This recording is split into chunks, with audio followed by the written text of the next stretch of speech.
Everybody in the galaxy. Welcome back to planet Earth. Ooh, it's my favorite planet. It's Tuesday here on planet Earth. And you know what that means. It's Tape Tuesday. I'm going to play you a little song to start it off here. This is a really, really old one. It's a remix of mine. The original track is by J.J. Huggins. It's called Wild Ride. This is the Electric Archaic remix. I did this in probably about 2004, and I promise you, I'm not a dinosaur. Here it is, Wild Ride.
Oh yeah, I'm on a coaster ride, having a wild time, listening to J.J. Huggins' Wild Ride.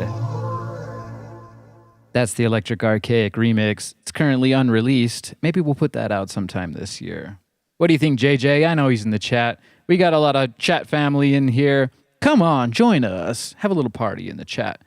We are going to get into some cassette tape magic today. I got a little cassette here. And in good Tuesday fashion, it's a hangover from Monosynth Monday where I run my 303, make a lot of crazy acid house patterns. I got a tape with some 303 on it, so let's put that on.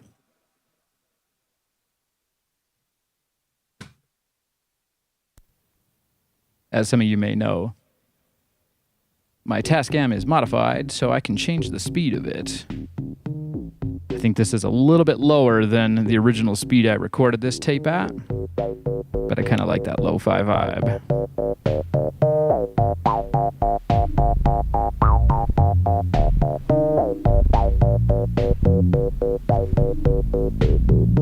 You gotta love the lo-fi and the tape hiss. It's not a defect, it's a feature.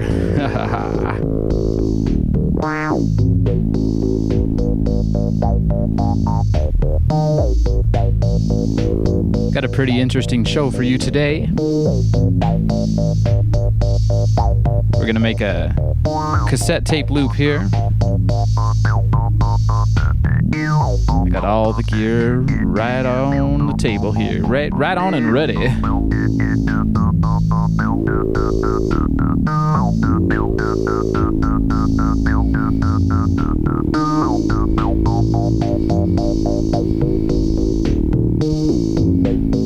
I did search through some of my cassette tapes a little bit earlier. I got a little stack of some treats for ya. I got a little Cassettone breadboard prototype going on here as well. And I did my homework. I tested it out. It does work with my Tascam modification. So that'll be pretty cool to show you. Basically, you can play a cassette machine like a keyboard and you dial in the speed with these potentiometers or these knobs. So last week we made a tape loop using this dodgy cassette tape dispenser I made out of Legos and a ruler and an old high bias tape. And what we're gonna do this week, I'm gonna make a really small tape loop, one that just goes right around the tape head and the capstan with enough length to be as small as you can fit, I think, in a cassette tape. That should be a lot of fun. Usually these cassette tape loops, they kind of go up and around one of the reels. That's a pretty easy standard way to do it, but sometimes I like to try this really small tape loop. So I'm going to show you how to make one of those here.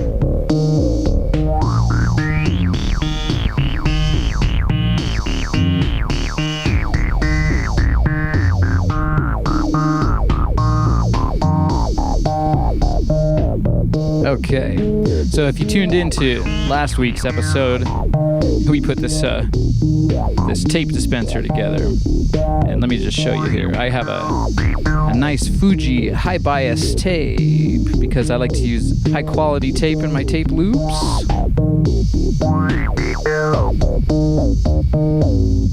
But you got to be careful. You can't let that tape spool back in there, because then we'd have to open it up. Alright. And I have this other bit of leader tape here that shows me the length that you need to make this standard style tape loop.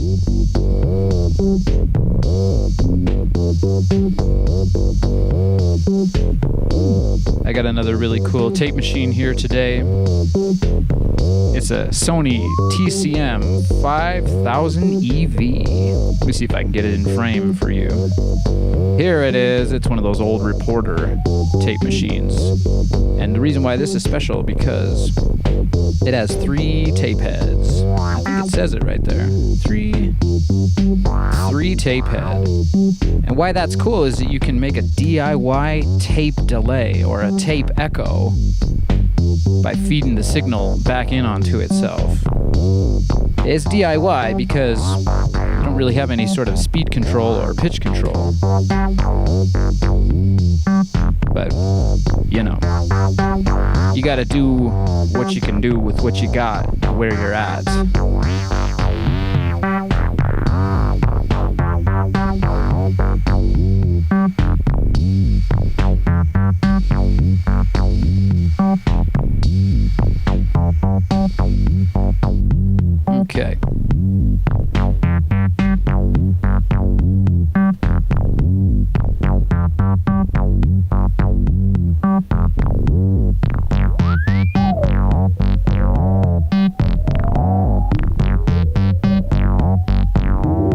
find myself a cassette to make this loop for.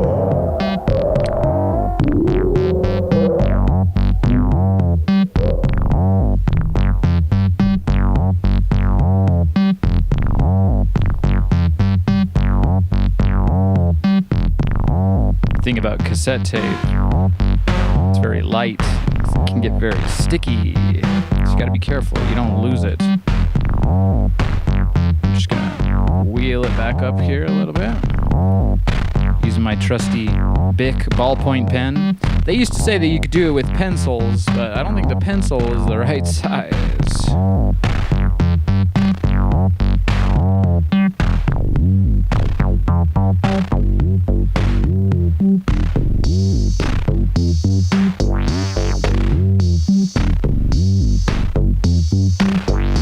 Okay.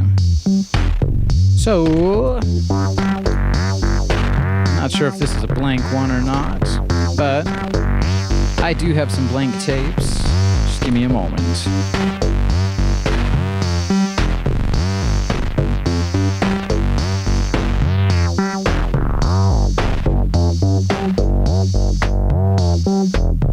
Okay, so I'm pretty sure this is a blank tape, but it's okay. We're gonna open it up and we'll save whatever is on there, if there is something on there, which I don't think there is, but I had a couple of these cassette tapes I found at the thrift store, and you have to find them with screws in them, because a lot of the times they're fused, like this one here, and you can't get into that. I'd like to figure out a way to somehow feed a tape loop in here, but the problem is that, you know, I could tape the new loop to this leader here or the tape and wind it up, but how do you get the loop to come back around and make that jump? Maybe we can experiment with that at some point in time, because there's a lot of cassette tapes out there that you could turn into loops, I imagine, but you can't get into them without the screws. So I got a cassette right here with some screws, and I'll show you how to open it up.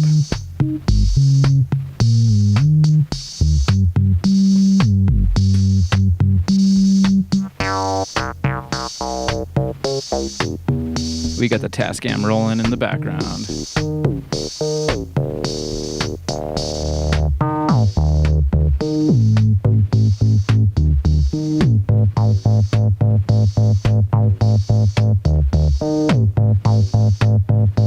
We got Hen in the chat talking about the cassette tape, splice tape that I use. Let's see what they're saying here. And that's the end of the tape. Well, luckily I got a few more tapes queued up for you. Let me play you a tape loop really quick.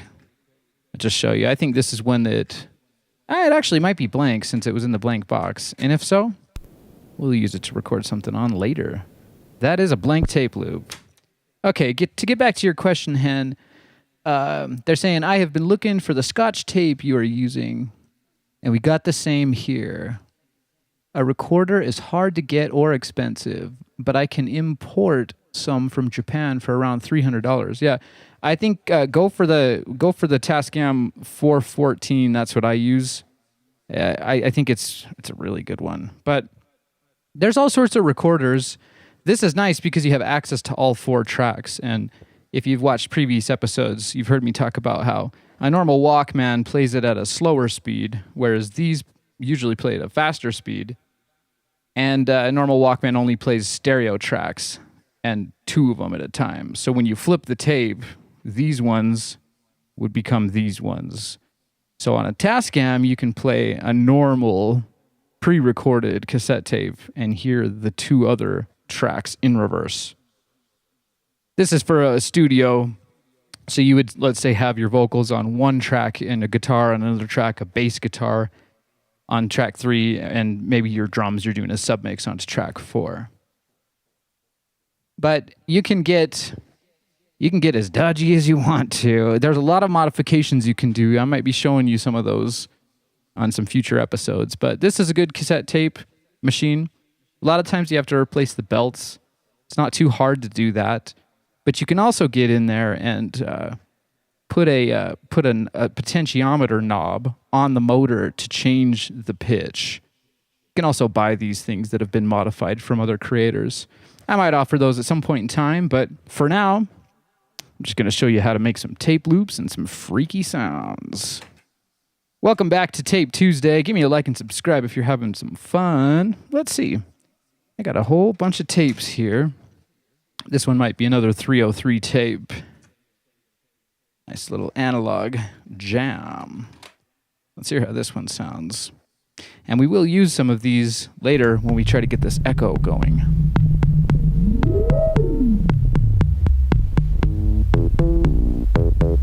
Cow.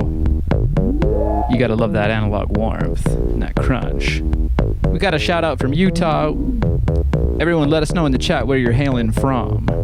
I am also in Utah, the top of the mountains.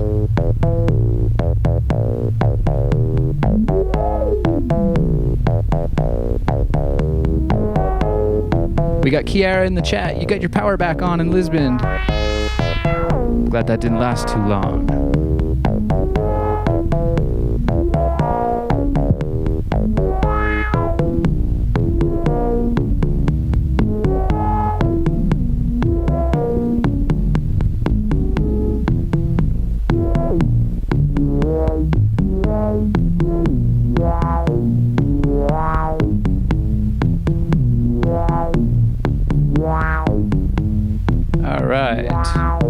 So, I got a lot of different tapes. This one gets a bit boring. Kind of sounds a little bit boring. Let's change up the tape. So many tapes. Had a lot of fun when I first got this machine jamming. You can put in anything you want, really. But it's nice to sync up a lot of different machines and have them coming through on different tracks. Make yourself a nice little mixtape. Now this sounds like a tape echo tape. We're going to be getting into that here in a little bit. Some weird sound effects.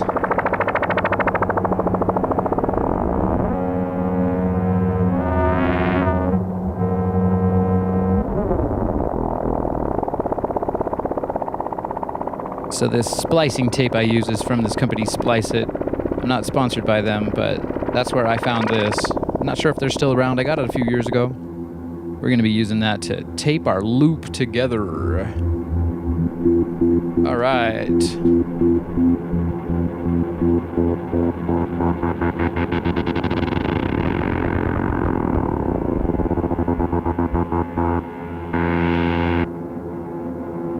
In the chat, Hannah's saying they found a Yamaha MT4X. Ooh, I hope that's the one I'm thinking about. Yamaha makes a tape machine that looks really funky, freaky from the 80s. Kind of looks like a DX7 synthesizer if you're familiar with that. Let me see. I'm just gonna look this up really quick. The Yamaha MT4X. That's not the one I'm thinking about, but that looks like a really, really good tape machine. And that'll definitely get the job done. You probably will have to replace the belts if someone hasn't done that. But then again, some of these machines do still work with the old belts. I've replaced the belts on my Tascams. I have two of these. I like to DJ SOUNDSCAPEs. I also got a nice SOUNDSCAPE show for you.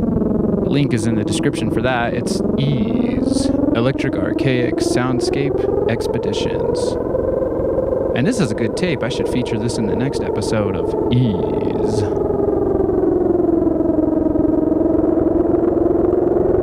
I'm always going for that sci-fi, kind of cyberpunk Blade Runner sound.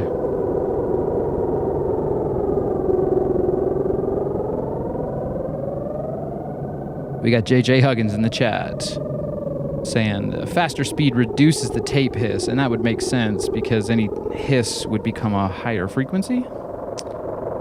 But it also increases the quality because you're running more magnetic tape across the tape head when you're recording that sound as magnetic pulses.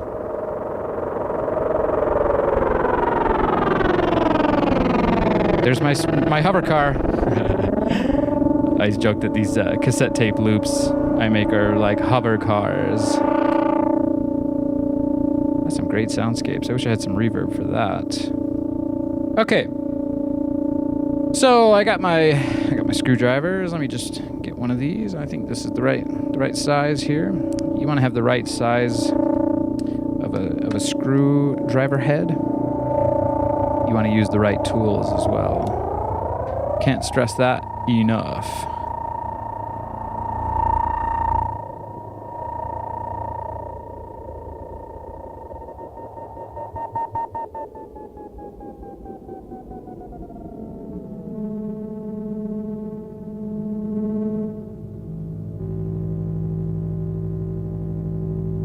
I'm going to come back to my usual here. This is Electrified Rain by yours truly. It's a really long soundscape song, and I play it all the time in the background. Sets the mood.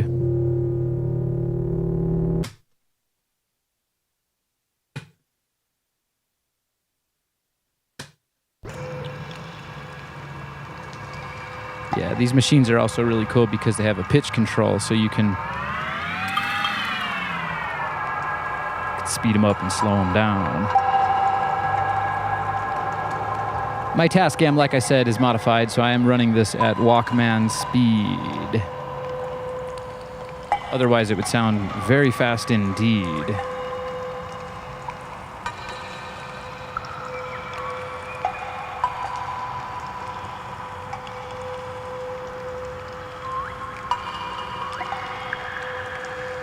I'll be making more of these soundscapes as soon as I can. Now that the water is, the snow is melting and it's turning into water, I'm gonna get some nice nature sounds.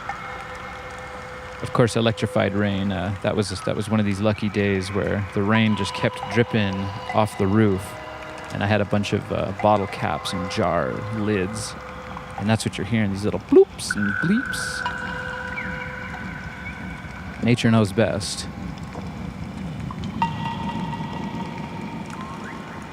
Okay, now you don't want to lose these screws when you're taking apart a cassette or when you're taking apart a synthesizer. And if you're taking apart a synthesizer, there's this handy trick where you print out the back of it or the inside of it, and then you tape those screws on the place where they came from, and then it's really easy to put it back together. In this case, these little teeny tiny screws are all the same.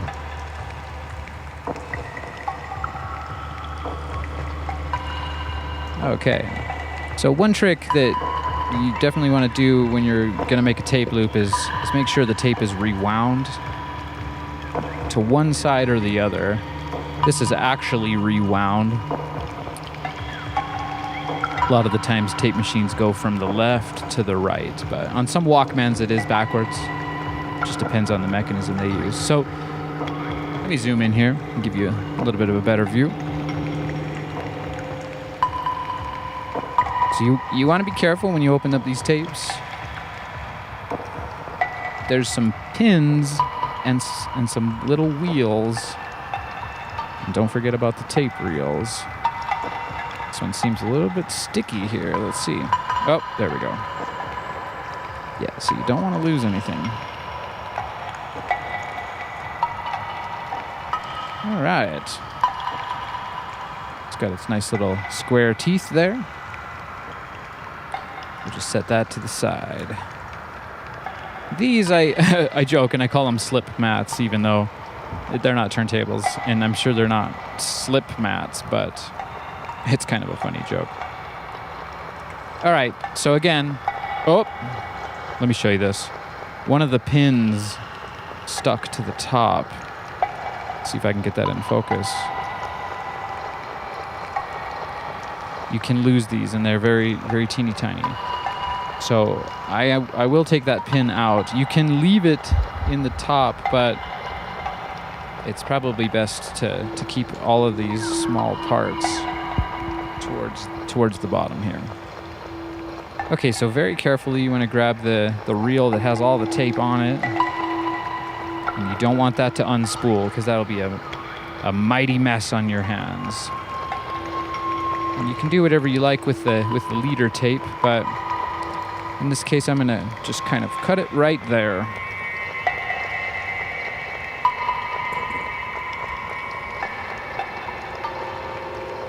Okay, so we're gonna use this empty reel. Actually, we're not, because we're gonna make a super, super tiny tape loop. If you're making what I call the standard length tape loop, you do need that because you can run the tape over it and back around through, kind of like a tank tread.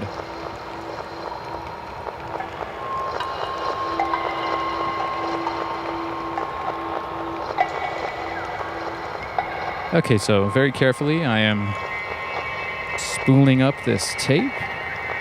And I could have opened this up beforehand, but let's see if I can do it. Oh.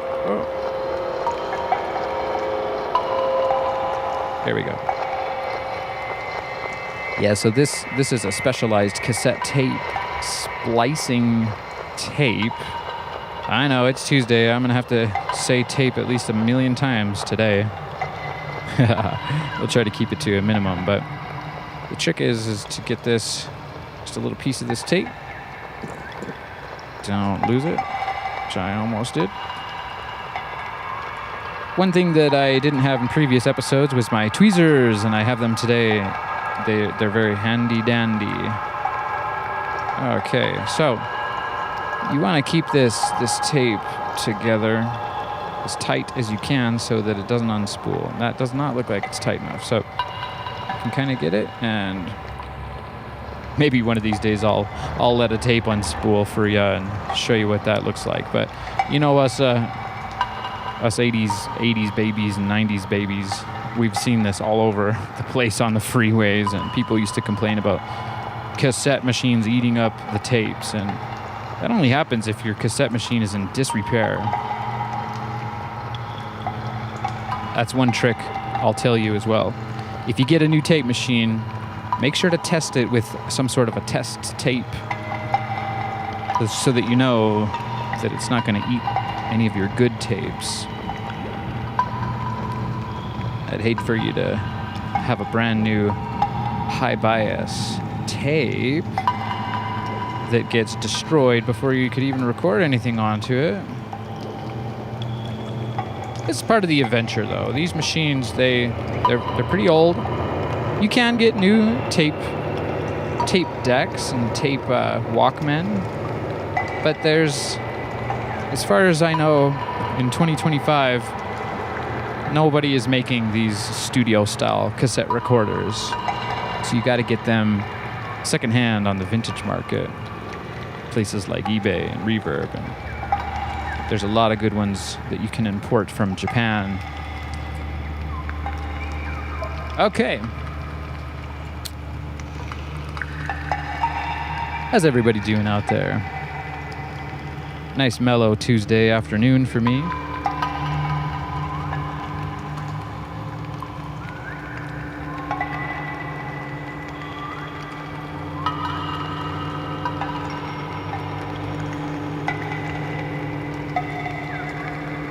So let's maybe I'll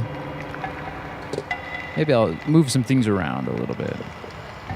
I gotta check this though, because remember that little pin inside of there.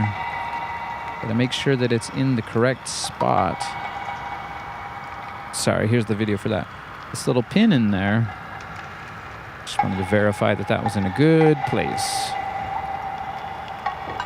Okay. You also don't want to lose this. I need to figure out exactly what these things are called, but there's this little metal disc, and I'm not sure if that's for shielding or not, but there's a little slot where that goes. You just want to keep all of those parts together as you're building yourself a nice tape loop. Okay, so these slip mats, they are handy if you have, well, they're in there for a reason. Sometimes the reels can get a little bit squeaky rubbing on the cassette shell. A lot of manufacturers make these clear so you don't even know that they're in there. Some people print the tape graphics on them as well. They come in all different shapes and sizes. Here's another one. You can also get creative with these things and kind of mix and match cassette tape vibes if you want to.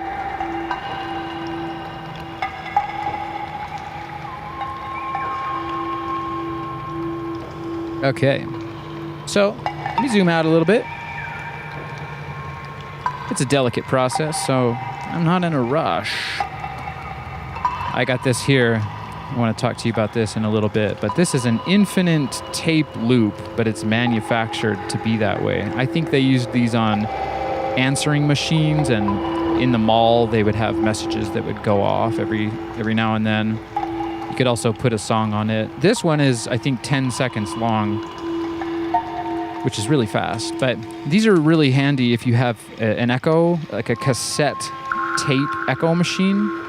And that's what I have right here.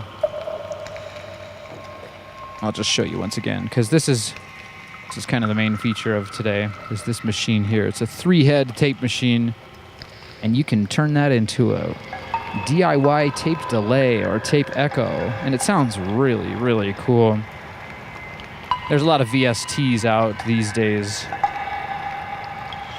that try to emulate that tape delay, tape echo sound, but there's nothing more fun than the real thing, because you're actually controlling the loop, so to speak. Okay.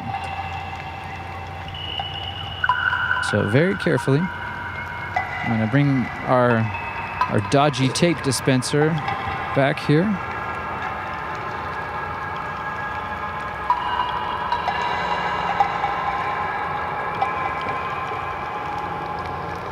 All right.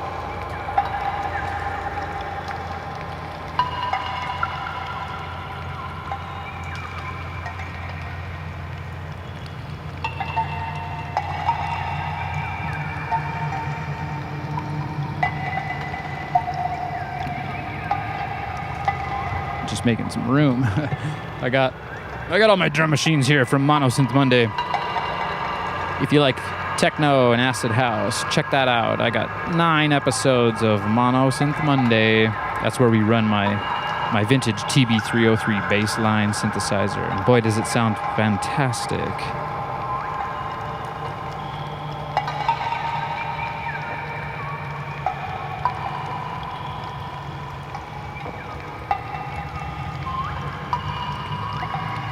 Okay.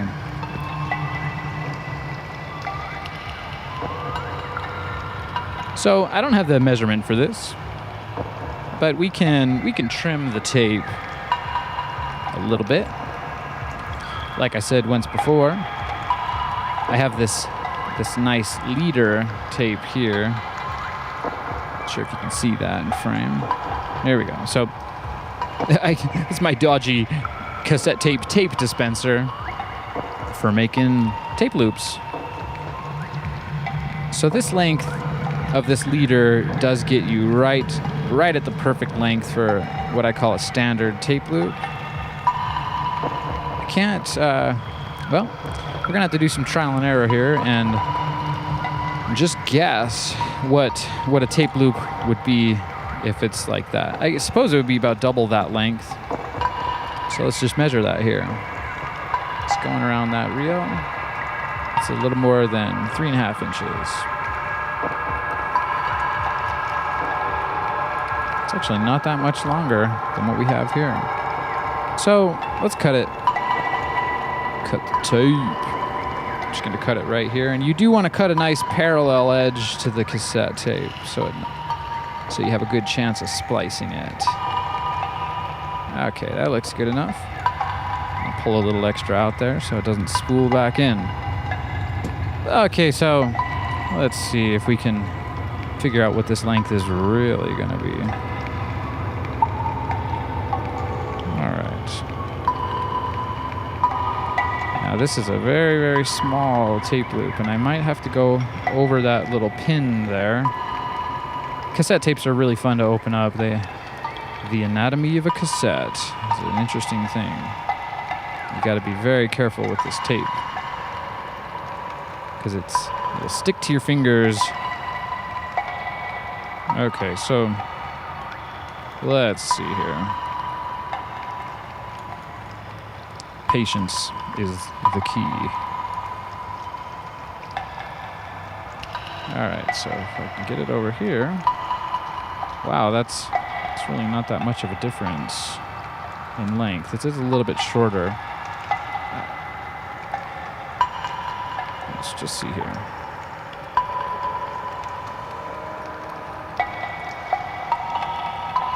All right.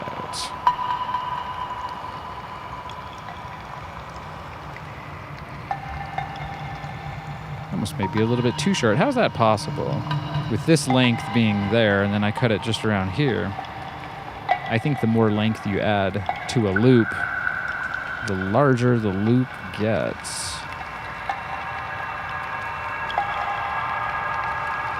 I'll be shocked if that's too short. Kind of seems like it is.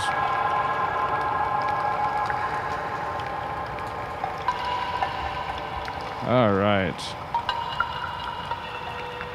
Well, let's tape it up and give it a shot. We can always open it back up and put some better tape in there, a longer loop. Just getting a nice parallel edge on both of those. Now remember, you want to tape it on the inside of the loop. And what I mean by that is that you want to make sure you're not taping it on the readable side. And you can tell because it curls the way it's supposed to be stored and the way it's supposed to spool out.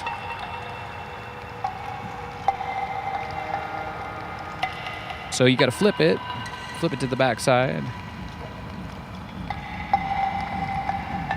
And you want to line it up and make sure there's no Mobius loop in there. And that means that there's a twist in the loop. And that doesn't feel so good. You want to get it as close as you can without really overlapping it at all. I think you can overlap it just a little, but in a perfect world, it would line right up. All right. I'm just going to try one more time here. It is a delicate process, but you can get really good at it and you can get really fast at it. I haven't been making too many of these, so I'm just taking my sweet time. Okay, that looks like it'll be pretty good. It helps to, again, cut your splice tape beforehand, and you don't want to lose the splice. There it is. So just peel some of that back there.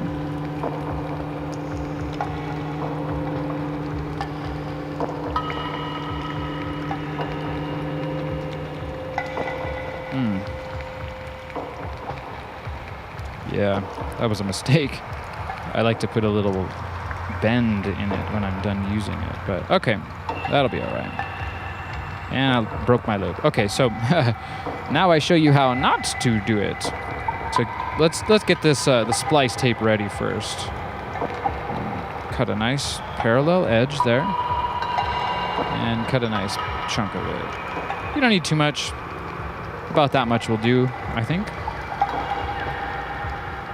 And again, we're experimenting here. I'm not sure if this is the right length of a loop, but we could potentially bust off one of these little pins here. There's these little, they're like standoffs. Or we could maybe just not run the tape around it. Okay, so let me put my little bend there in the tape so we can find that for the next one.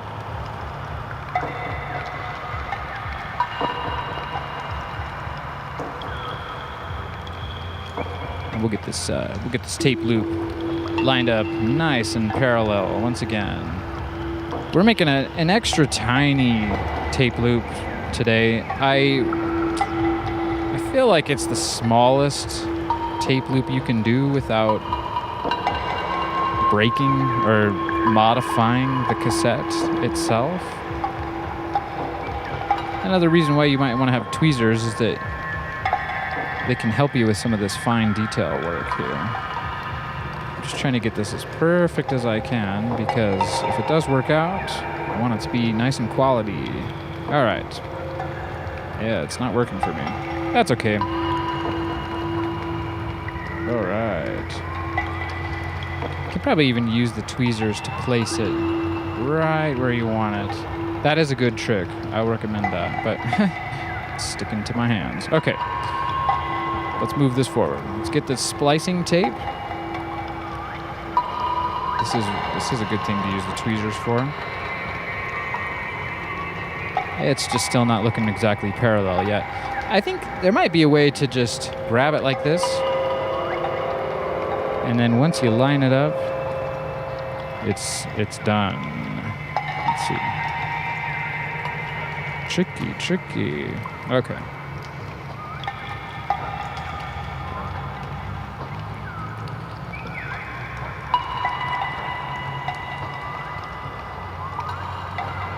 All right, so get those tweezers again. You just want to line that tape up as parallel as you can. Bam. Let's see. That's not too bad. And there's a little bit of an overlap, which I think is usually better than a gap, because a gap means there's no sound. Let's see if our tiny tape loop fits the way we want it to. Oh man, that's very, very small. Yeah, so it's not fitting. But I think it will fit on one of those pins. Okay. So, again, you got to get yourself some of these nice tweezers. Make sure they're clean. You don't want any glue or oils or anything on them. Carefully, just ever so carefully. Try to get this tape loop back into the cassette. All right. Okay. I think I'll put it around one of those standoffs. That's what I'm going to call that part right there. A standoff.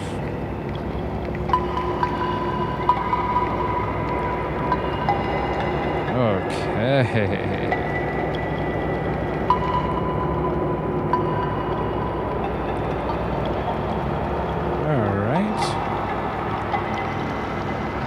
Almost there. Okay, so see how that's a little bit loose? We're gonna put it on one of those standoffs, and I think that's about the size we got there. Woo!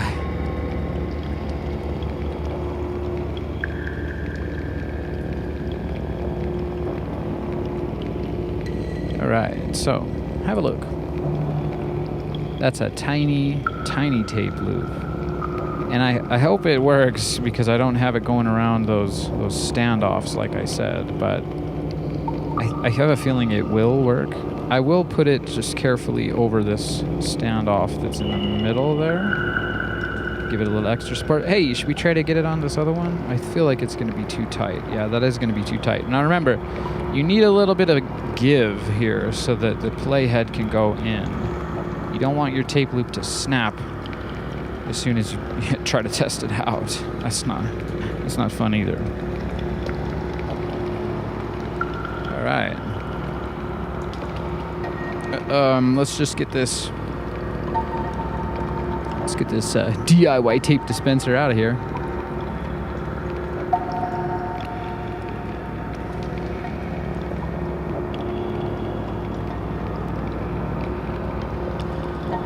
Yeah, Lego is a very good helper in situations like this. You can build some things to help stabilize your project. It's nice to make tools out of toys. Okay, I am hoping this works. You got to be careful when you put this back on, and you got to make sure that those pins are aligned, and you don't want to be pinching your tape. You can kind of move the tape a little bit when you're... There you go. There you go. Okay, now you want to make sure it's all secure and have a nice look at it. I think that works. And that's a very, very, very tiny tape. loop.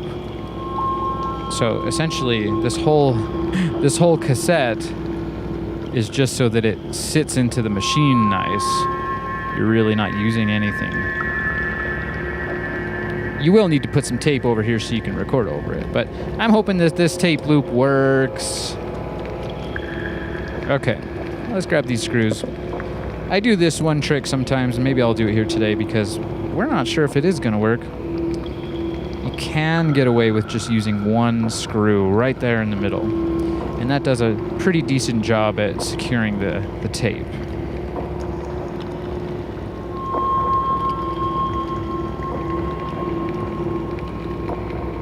All right, let's switch back over here to the Tascam.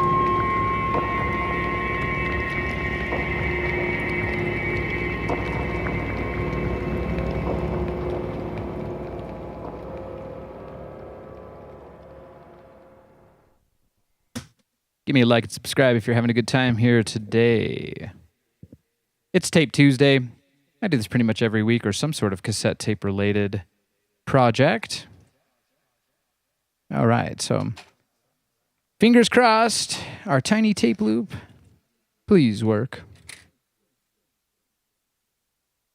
Now, if it doesn't work, we can use that as a measurement to get a better length there. Okay, so I have my tape over the electromagnet, and that's just so that it doesn't record a blank section. Okay, so carefully. It looks like it's going to work.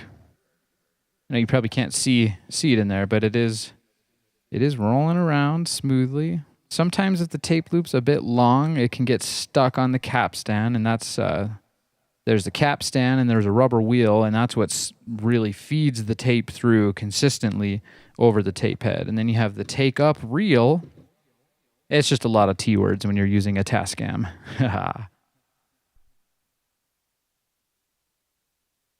Okay, so yeah, that's a happy tape loop.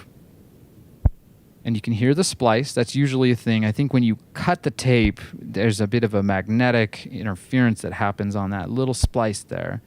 And a lot of times when you record over it, that goes away. Well, what should we record on this tiny little tape loop? I did have one that had a beat on it from a drum machine earlier, but I don't know if I want to do that process again. If you want to see me sync up a tape loop to a drum beat, that was last week on Tape Tuesday. That'd be episode 3. I have, why don't we use a tape machine and record something to this tape loop we could record it from a tape loop, but I got some drone tapes and things like that, so let's find one of those and get this machine set up. Okay, let's see. There was a drone tape loop here. I got a few tapes here, and I got to label them because I don't know what's going on. This one had some freaky stuff on it, I think. Oh yeah. Nice. That'll sound good with the tape echo.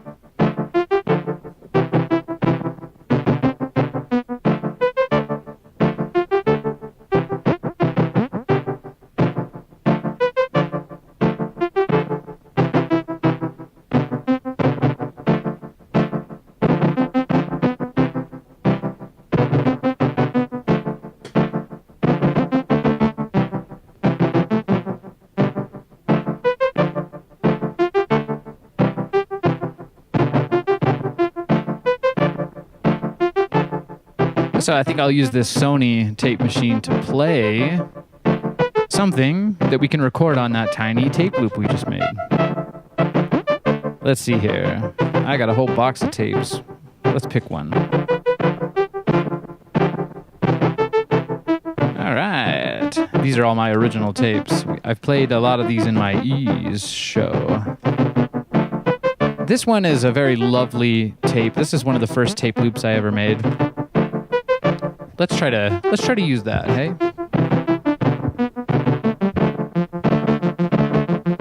We can use a couple of different tape loops and tune them to each other. That'll be kind of a fun project.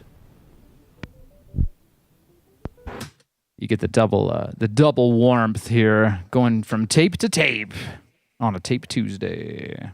Okay.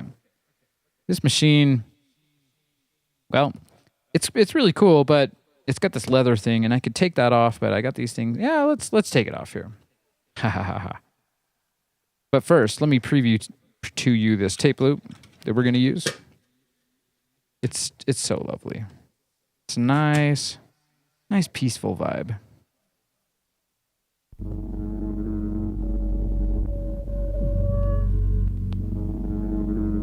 I made this tape loop on an old cassette, shoebox cassette recorder.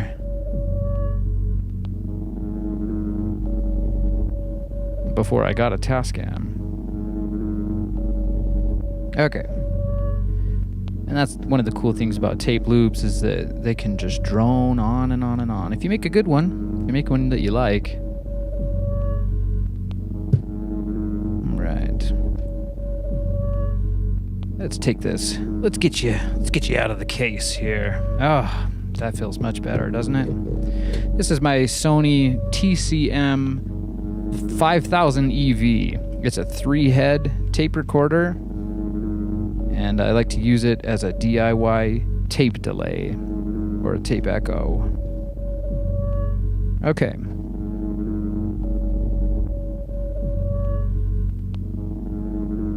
Now, if I can remember where these were. So I did get it all plugged in. So one of these, this is going into the Tascam, into the mic line. So you've got to plug that on the output or the earphone output. And this one is coming from the Tascam auxiliary effects line. That'll go right into line in. Okay. So that's a DIY tape echo there. And I'm going to show you that here in a minute. But first... Oh, I just lost some tapes. Bye! All right.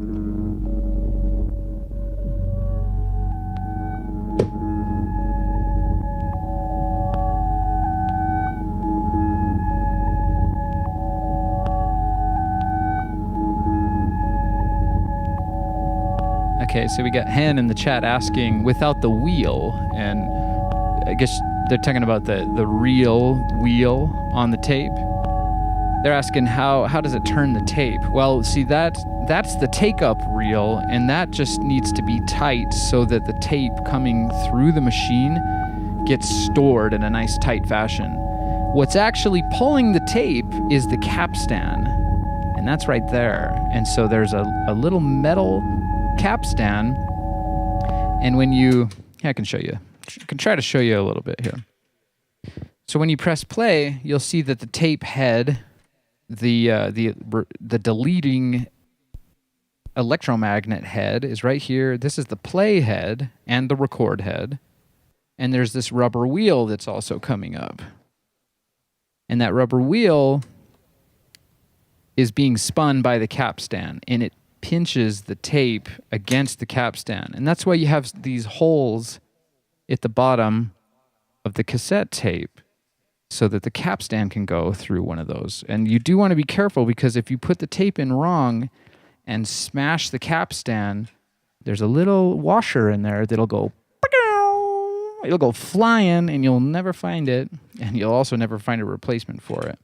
But that's some more knowledge there. Okay, so we're going to record with the Tascam on this tiny, tiny tape loop. And once again, I got my Scotch tape over the electromagnet so that it doesn't create a blank spot in the tape. All right, it's a little stuck though. I just got to put my microphone back in the stand. There's a lot of stuff going on here. Okay, thanks for joining me, guys, on Tape Tuesday. All right, so I have only one track, and that's going to be coming out of the Sony. Now, that's a blank tape, and I did test this earlier, so it has a little bit of echo on it, and it sounds really cool, but I'm going to save the echo stuff for just right after this. Okay, so I'm going to put the tape loop, my lovely tape loop, in here. Oh, and one more thing we forgot to do. You got to tape over this tab area here. If the tab is knocked out, it's not going to let you record it because there's a little switch here in all tape recorders, and that has to be pushed in by a tab or by some tape in order for you to record. It's kind of like a write protection mechanism there. And they didn't care too much about that. As you can see, you can just tape right over it. I like to use a little bit of washi tape. It's the perfect width. All right.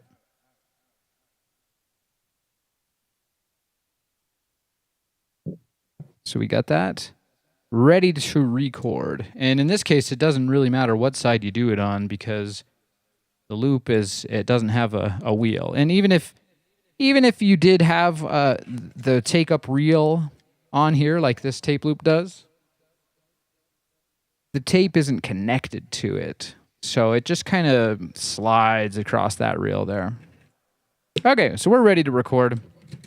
Let's see what kind of sounds we can get going here from this tape loop. And I got some other tape loops we can try as well. Okay, so with the Tascam, let's get back into the Tascam here. Let's do track 1. You got to bring in some level, and you got to set it to mic line on the Tascam 414. Go for track 1. So you usually want to start with your levels kind of low. You don't want to blow out your speakers or your ears or anything. But then we'll give it a nice play on the Sony machine that has the pre-record. Well, it's got sound on that tape. We should be able to hear this here. Nice. So that sounds really good, I think. And what we can do is play this. So I'm playing the loop here. Playing the loop on the Tascam, the blank loop, and we're playing this recorded loop on the old Sony. So one thing that we're going to do here, we're going to kind of tune this up and record a couple of different versions onto this small loop here. And the way you would do that is by tuning it here. So we'll do the really low, do a low pitch on this first track here. And we're kind of watching the splice because we don't want to do too much sound on sound. All right, you can just hit the record anytime.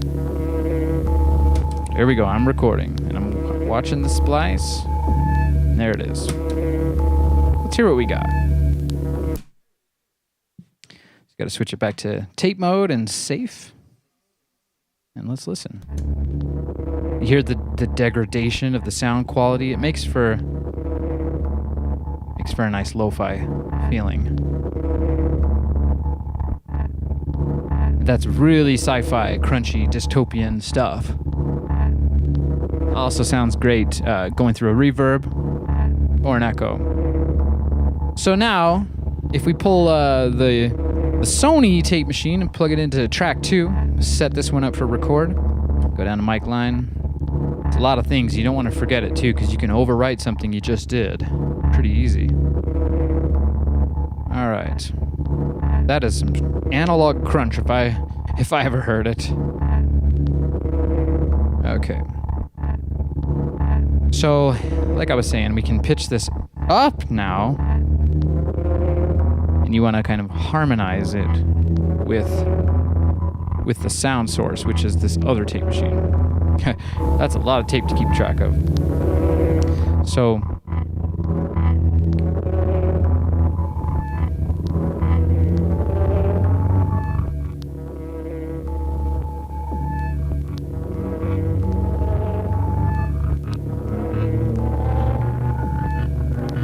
it's kind of tough to match that up because there's so many notes in that loop.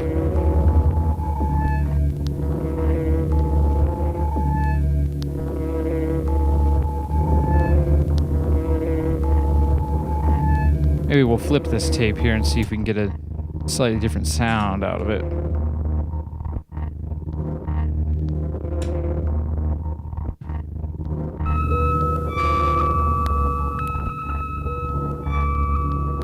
I just feel like we're making a degraded duplicate of this old tape loop I have here. That's funny. Well, let's try a different tape altogether. And we'll try to tune it up so that this little guy sounds really nice.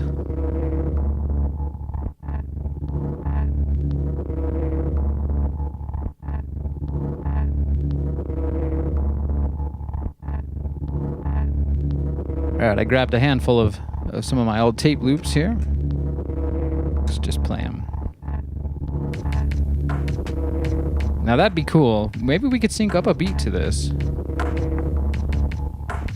I'm just watching the...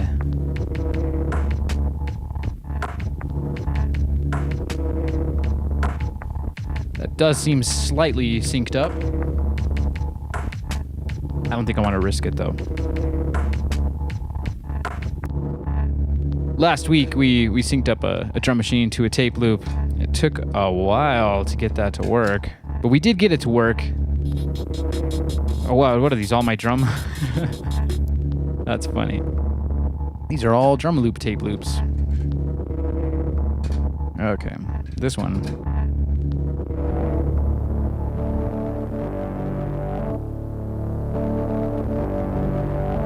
That is some serious crunch. So I'm just trying to tune these up.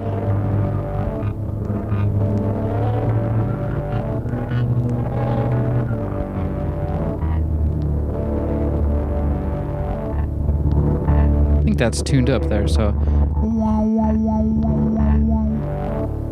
Yeah, that'll work. Okay.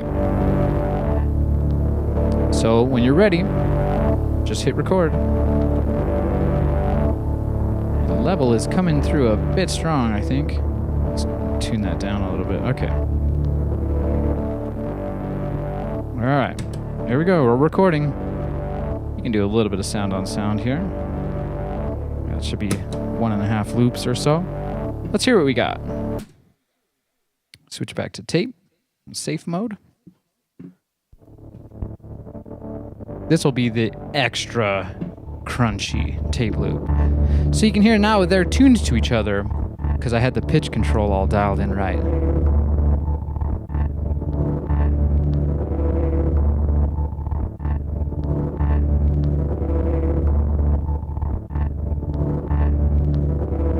We got some more questions in the chat. The spinning wheel is used only for transport forward and rewind, I guess. It is used for the forward and rewind. And on some machines, that will not be working because the belts get loose and stuff like that. But they're fairly complicated. They're nothing like a VHS machine. Those are extremely complicated. These, you can kind of fix them, but I've seen my fair share of internals tape machines, and there's a lot going on, and people do them differently. But it's always nice when you have a nice rewind and fast forward on a tape machine, because sometimes they only play. If your batteries are a little bit weak, they'll start to play slower. And that's one way you can get a freaky pitch bend, but I do highly stress, take the batteries out of old machines if you're going to store them, because they will explode. Okay, so that turned out pretty good. Maybe we can flip that tape, because since this is more of a normal cassette recorder, it's only playing the 2 stereo tracks. So here, let me get this ready for track 3, and I'll play you.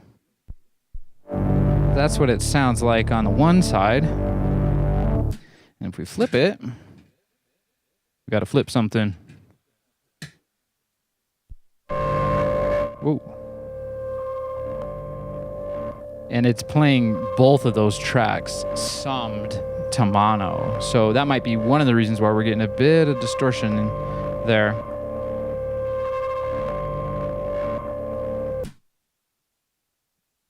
I'm going to find myself another tape loop for that. I suppose we could actually pull out a synthesizer and put something a bit fresher on there, but since this is kind of a dark, degraded analog sound, let's roll with it.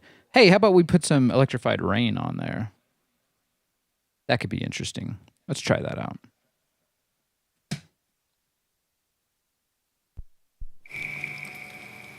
All right, I'm just going to try to see if there is a synth way far in the background on this electrified rain, but I don't think we need to worry too much about tuning it up. Oh, that's going to be nice. Okay, let's go for it. A little bit of sound on sound there.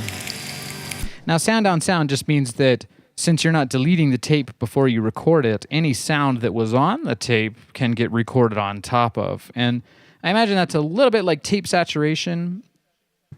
Tape saturation is when you push the level so hard it's kind of distorting because the tape is running out of magnetic particles to hold that sound. And it sounds really good a lot of times. I do that with my 303 sometimes to distort it and saturate it, and you get a really fat, crunchy sound. Shout out to JJ Huggins. He's the guy that taught me all about that stuff. All right, let's hear how that turned out. Let's flip back into tape mode and hear how that sounds. Now that's Electric Archaics, Electrified Rain on cassette, bounced to cassette tape loop. That's very, very crunchy. So, welcome to the future.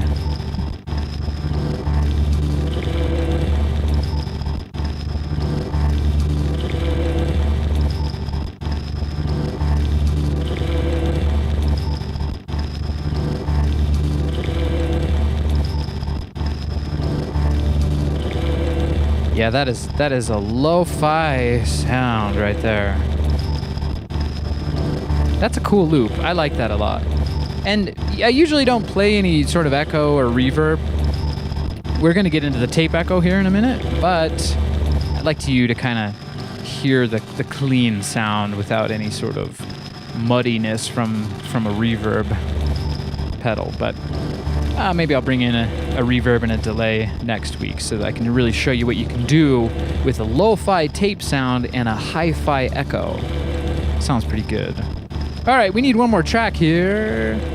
I bet I can find another freaky tape loop that'll play nice with this. Oh man, it's Tape Tuesday. I have tapes everywhere. Let me just show you. Ah! Thanks again for joining me. Give me a like and subscribe if you're having a good time. If you're new to the channel, welcome. I have a lot of different shows. We're going to be doing a workshop Wednesday tomorrow. That's where I tinker around and check out new gear. I'm going to do a feedback Friday this Friday, and that's going to be my analog video show. In high demand, we're going to talk about VHS camcorders, video mixers, color processors, and all that sort of good stuff.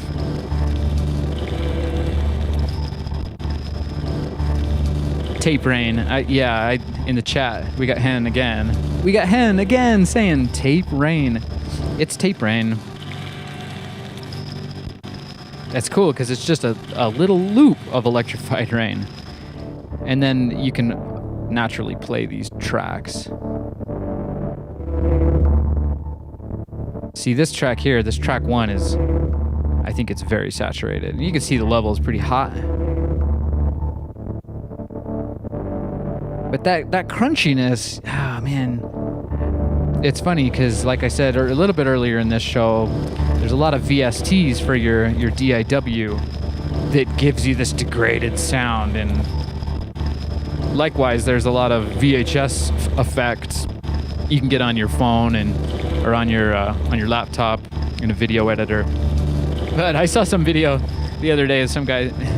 He was talking about, everyone asks me how I get my VHS effect, and I use a VHS camera.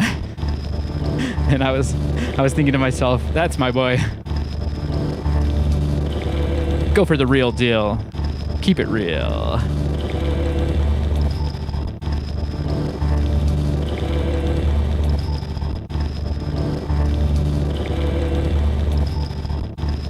Now, one of the cool things about this type of a medium or this format, especially if you're recording tape back to tape like I'm doing here, you really never know what you're going to come up with, and what you decide on creates a whole new tape. I just get fascinated by the sequence of events. All right, so this is I got a little whale sticker on this tape, so let's see how that sounds. Let's get back into the recording mode here. I'll turn these tracks down a little bit. And I'll play this for you on the Sony tape machine. Ooh, that's gonna be really cool. And it's tuned up. I don't even have to do anything to it. Let's get a nice saturated sound there. It's also pulling a lot of tape hiss in there, which I like the tape hiss. It's a nice texture. It's kind of like a white noise. All right, let's record this. I'm just gonna try to look for the splice, and I'll record it right after the splice. There we go. There it is. Okay, let's hear how that turned out. And now we have ourselves, I'd call it a happy tape loop, but it's very lo-fi tape loop. Listen to that. So it's cool because this is now a drone tape loop that I can use in my Ease show. Once again, I'm doing some harmless self-promotion. That's Electric Archaic Soundscape Expeditions. We got Sin Sin in the chat. How you been, Sin Sin? Long time no see. This is a really dope loop. I agree with you. And that's how I do it. You want to tune the things to each other, and then once you got them all tuned, you can get crazy with the pitch wheel. And you can make those spaceship sounds. I don't know if it's raining on your spaceship, but it's raining on mine. We're going light speed now. Oh, we forgot something. Let's retrograde back. We needed that water from planet Earth for our spaceship terrarium situation. We're going to Vega. That's right. Lift off. Anyways, so that's how we do it. Yeah, the lower you run the speed, the more crunchy it gets. Let me show you how fast it can get, because if you've joined me before, I've said I've modified my Tascams to run at Walkman speed, so I can play normal cassette tapes in here. This would be Tascam speed, and I'll pitch it right up to the middle here and show you how fast a Tascam really is supposed to go. It's cruising. I just watching that tape loop, it's almost a bit scary. And you can even push the pitch a little further. Whoa, baby. But that's how you have infinite combinations of artistic and musical fun. Well, well, well. Maybe it's time to take a break from the lo-fi and I'll play you one of my songs here. I got a few albums out and some singles out on all streaming platforms. This track is by yours truly, Electric Archaic. It's called Funko Wunko, and it's the title track on my album that's also called Funko Wunko. Give it a listen. It's hi-fi.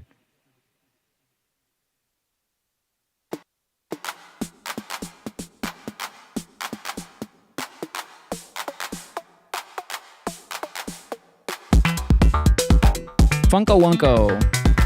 It's a fun album. Lots of bleeps and lots of bloops. For all you synth heads out there.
Music for your brain.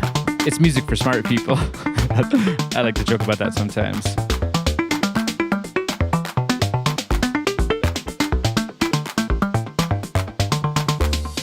Woo!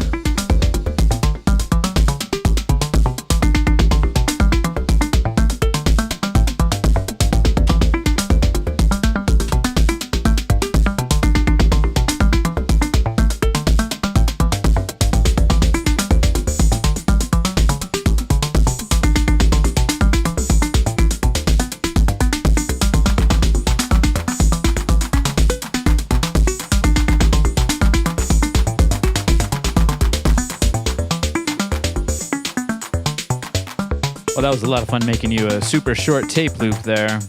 That'll be a special one.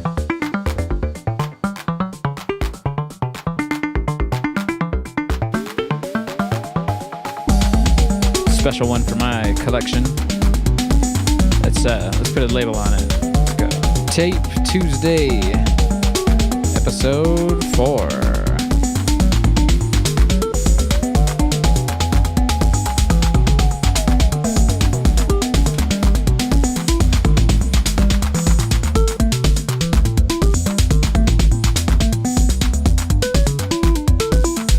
In the chat saying some Kraftwerk vibes. Thank you very much.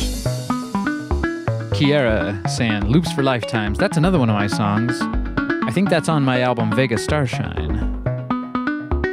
Maybe I'll pull that one out for you a little bit later.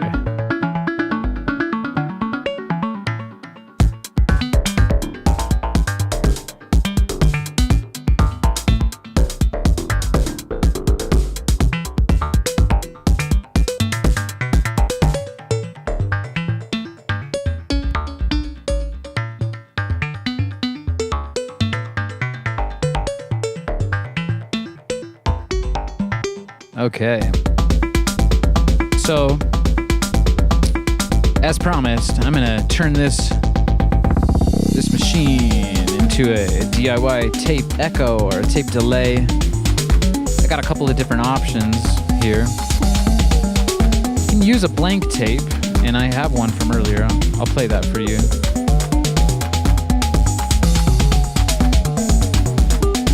But I like the idea of using a tape loop in the tape delay, because then the tape won't run out, right? That makes enough sense.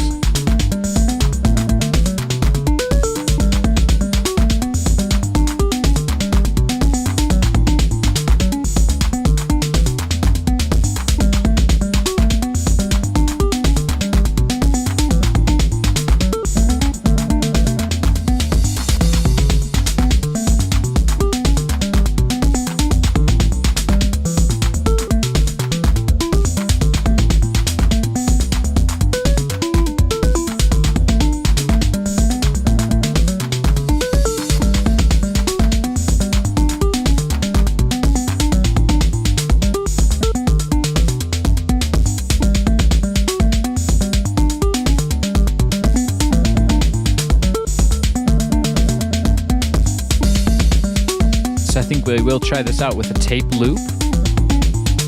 Pretty sure this is a blank tape loop. I have a whole box of blank tape loops.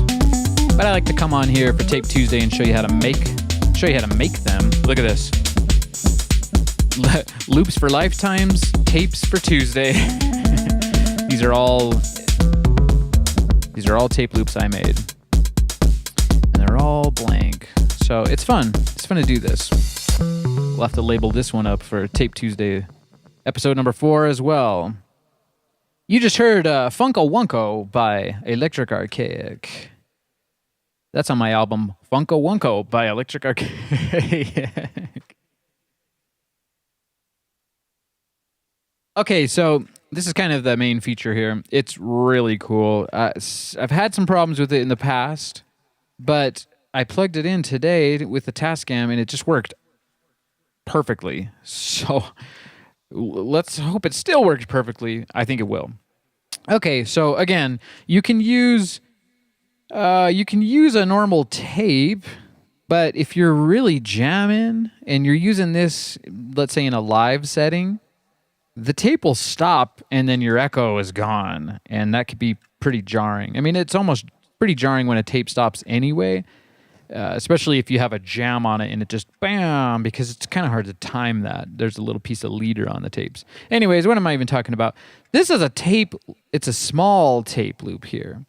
And I have this professionally made endless tape. They call these an endless tape. It's basically a loop that there's a spool of tape in here, and it's very interesting, actually. I don't know how to explain that, so I can just try to show you here. Let me clear up the analog video there. Can you see that? How the tape is coming from the very, very center of this reel? And again, this reel doesn't have teeth on it like your normal cassette tape does. So it's also just sliding around in there like a tape loop, and the capstan is what's driving it. This is also worth noting. There is no hole on this side here for the capstan, and I imagine that's to prevent you from putting it in here. So you got to be careful with that, because if you push the tape down in, you will break your capstan, and that's kind of the main thing that's running your tape. So, wow, that's interesting. I didn't notice that until today. So we can try this out too, but I have been curious to use one of my tape loops, and there will be the splice in there, and that might make it not so desirable, but we're going to find out. Okay, this is really cool. So let me play you a bit of this echo tape that I was using to test this earlier, because it has it's got its own flavor. And you'll be hearing just the echo. Okay, so check this out. And I don't remember which track it's on, but it's on one of these here. Okay. Actually, okay, yeah, so this was the test. And that's before. So I'm feeding the 303 in on one of these effect lines, and that's going into the tape machine. And then you're listening to the second head, and you can feed that back in as an effect. So you're kind of creating a loop of the signal. Doesn't that sound cool? So I'm going to show you how I really do that here. Whoa, and then yeah, it can get pretty freaky.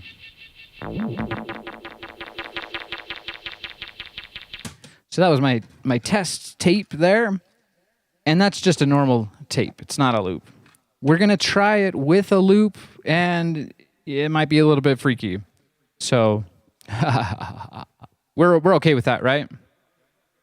Freaky cassettes. All right, so let's see here. I got to find a tape to play. So this is kind of interesting here. And I don't know where that 303 tape was. But something with some kind of a jam would be good. Let's see. This is probably one of my old jam tapes here. Maybe it's a drone. That won't be too good on a tape echo. Let's try this. This is actually the tape I think I was intending to use. Oh boy, got to be careful there. I'm going a little fast. Okay.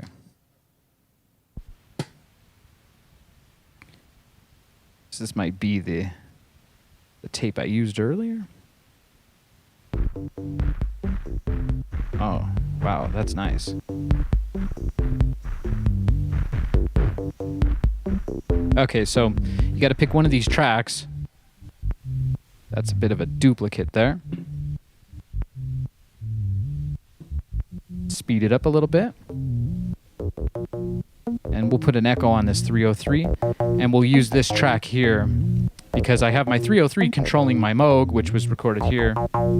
So we'll use this track number 3 as our delay input. So this is coming from the tape machine. Right here, it's coming out, going into the Tascam. So I gotta flip it into mic line mode and put it like that. And I gotta turn these effects down. All right.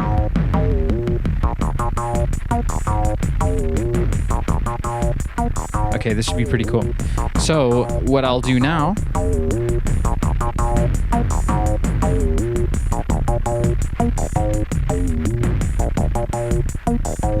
you gotta press record here. And I think on this machine, it's play and record at the same time. So, and then it will be basically taking the effect signal from the Tascam in here, recording it on this tape, and then playing it a moment later.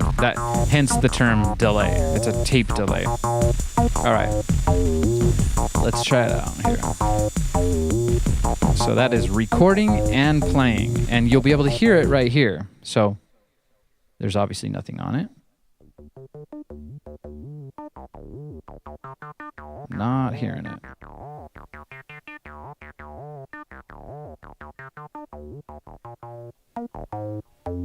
Yeah, you gotta love it when stuff goes a bit wonky on you.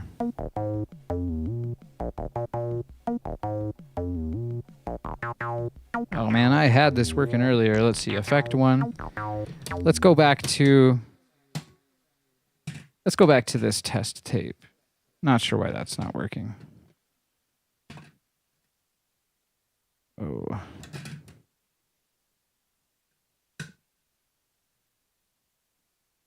All right. We getting any signal from that at all? We're not even getting a signal from that. Dang you machines. That's very strange. Oh, yeah, this is a classic mistake. I swear, there's so many things going on here that you can make these mistakes. I just have this randomly plugged into track 4, and of course you're not going to hear anything on track 4 when you're trying to do it on track 3. So let's oh boy, sorry for that weird sound. Okay, let's see here. So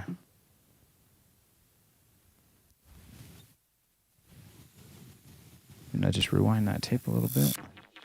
Okay, so yeah, so we have a signal from the 3-head tape machine. We'll turn the bass down a little bit there. Okay, so yeah. Woohoo! It's craziness.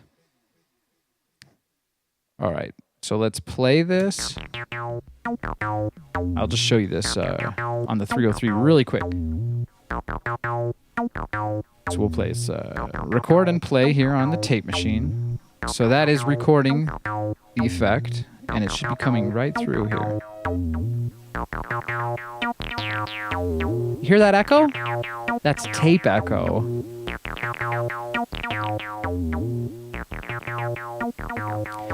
And that's just doing 1. So it's 0, 0, 0, 0.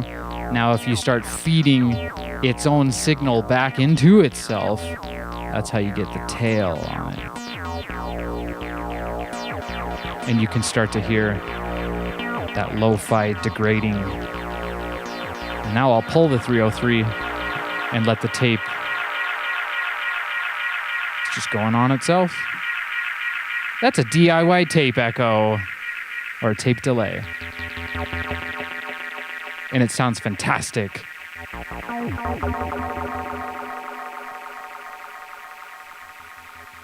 Sorry, I wasn't showing you what I was doing there on the Tascam, but I can show you again here. So I'm feeding it a bit of the 303 and a bit of its own signal here. If you cut the signal, you'll just hear that duplicate. So the space between the 303 you're hearing and the tape delay, that's the distance between the record head and the play head. And again, you can probably see this tape machine is recording and running that tape loop. It's a tape delay, sorry. But now, and you do have to be careful with these things because they can get pretty crazy. Now, there is a speed control on this machine, but when I tested it earlier, it did not seem to be doing anything. I'm moving it right now, and it's not doing. It should be changing the speed of the delay, but it's not doing that.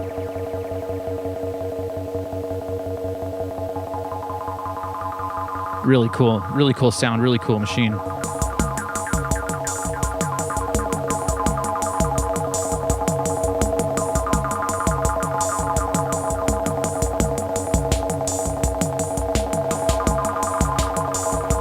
then you can also feed in other tracks as well. Like, let's put some of those hi-hats in. Now you got a nice dub sound. I think that's how they used to do it in Jamaica. A lot of times. Because it's not really synced up. So I could change the pitch on the Tascam here to try to sync up the delay. Maybe that's worth trying here.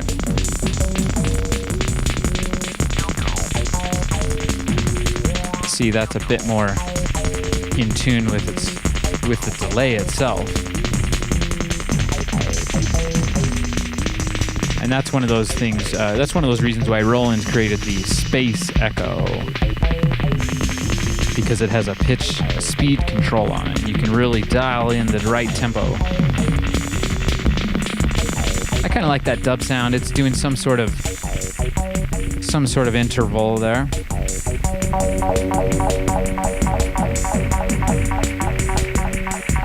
And then you can clean it up by just turning down the feedback loop here. How cool is that?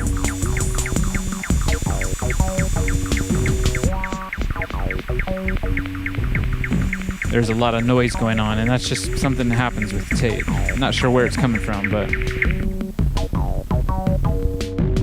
it is coming from this machine. These machines can be a bit noisy, and you can mess around with the wires, but if you get a nice healthy echo level, you can drown out that noise. Or you can EQ it out, fix it in post.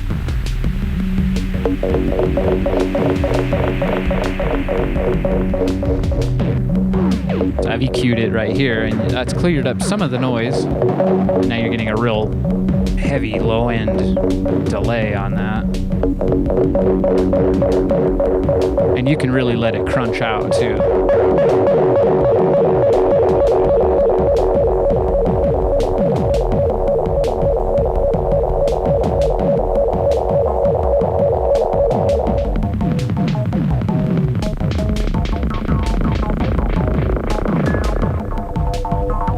That's freaky.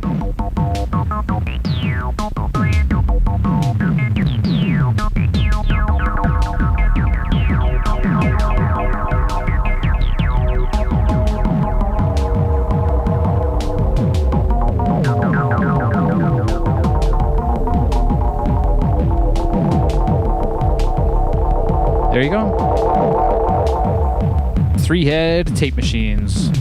You can get your hands on one. I definitely recommend it. I had to do a repair on this one when I first got it. It kept stopping by itself, and I was able to dig out of the internet some sort of thing where I soldered a jumper cable from one trace to another on the circuit board, and then it was just working perfectly. All right, so let's try out this 303 here with a tape loop like we were gonna do earlier. See how much it adds? It's like, wow. You gotta have effects. All right, so that's the blank tape there.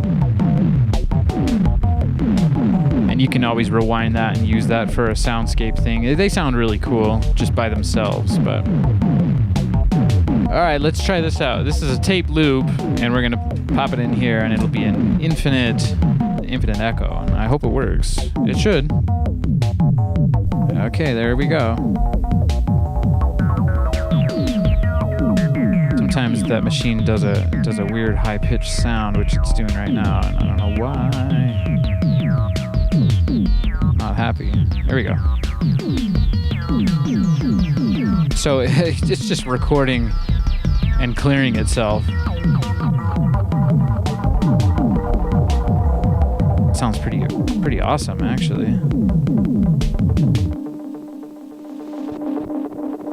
And now you can hear there's a tape loop splice on there at some point. That's actually pretty good tape loop. I can't hear the splice very well.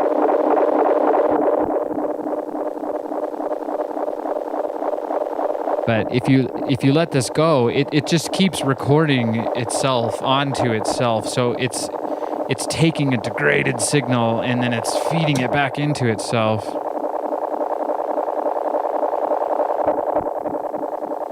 That's where it'd be nice to have some speed control on this, because I might have to make that modification at some point, because it's pretty easy to wire up a knob to the motor, but I just don't like drilling in my machines. You see a lot of circuit bent gear out there where they drill these holes in them and have knobs sticking all out and switches.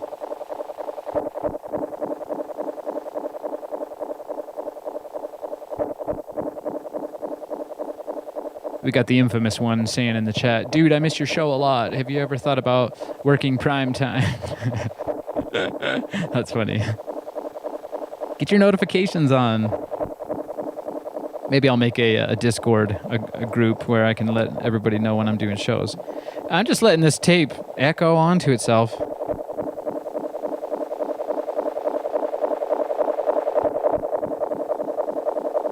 Just being fed through. Let's flip this 303 tape and do some reverse 303 into the tape echo. How does that sound? That'll be really, really fun. Here we go.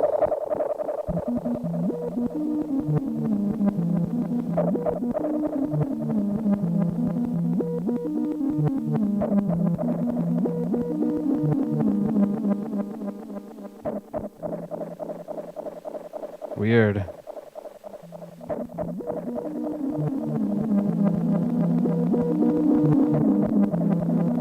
Now, I'll cut the echo here so you can hear what it's giving.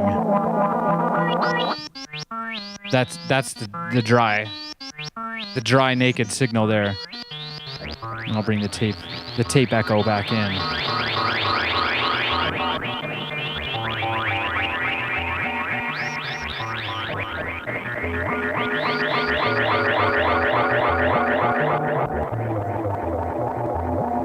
Yeah, I wish I had a speed control for this, because then you can do this thing where it goes, and then you can, it's like turning into the purple goo that's from the void.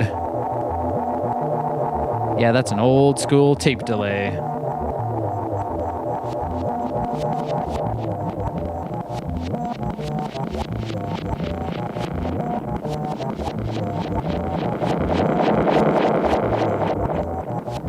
Messing with some of these knobs here.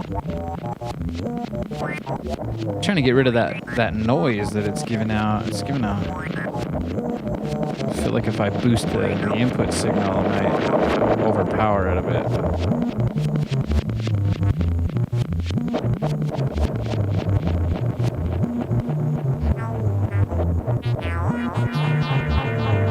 Oh man, that sounds really cool.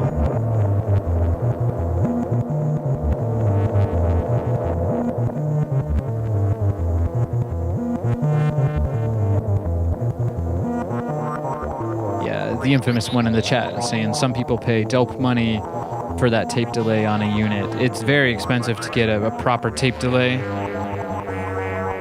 I think I got my Sony. I think I got this machine for about $300, and that was about 4 years ago or so, and it's been sitting in my studio waiting for today. So give me a like and subscribe if you're having fun on a Tape Tuesday. I want to get a lot better at using these machines that I have. So many machines. Yeah, someone last week mentioned there's a tape. Well, there's the T-Rex replicator, and that's a tape delay.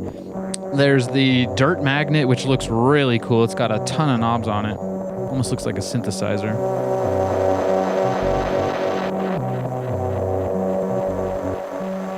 So I suppose... yeah, there's like a bit of a weird high-pitched sound going on here. And it might be because of this, it's a tape loop, or there's all sorts of weird stuff that can happen. All right.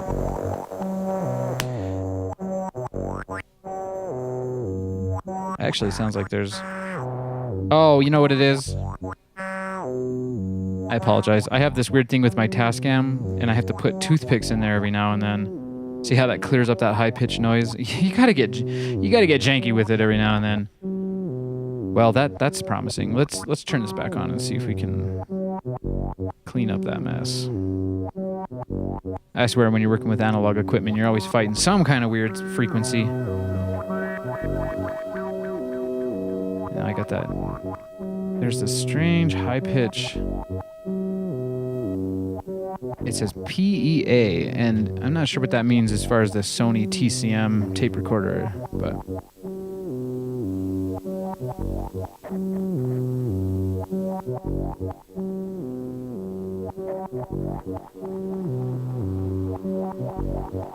There we go.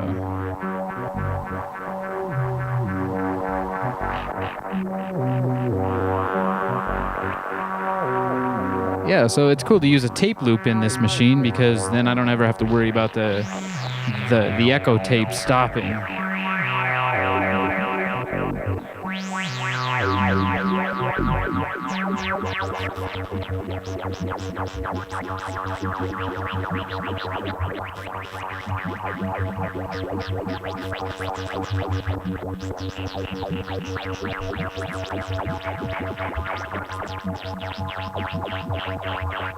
That's really cool. I'm just bathing in the sounds of a DIY tape delay.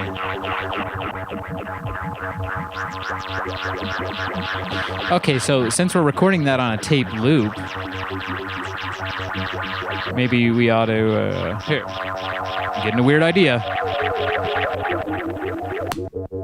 That sounded really cool, so I stopped it right there. Now I'm going to flip it because it's only recording on 2 tracks, so one will be reversed.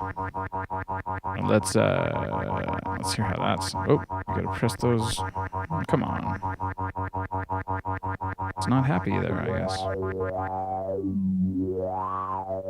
That's very... Oh, it's because... There we go. I have no tape on the tab section. I don't know what this thing is called. It's a tab. It's the Write Protect tab, maybe? You gotta have tape on it if you're trying to record. I pushed the button and I'm like, oh no! You gotta be careful with your old machines because they can break.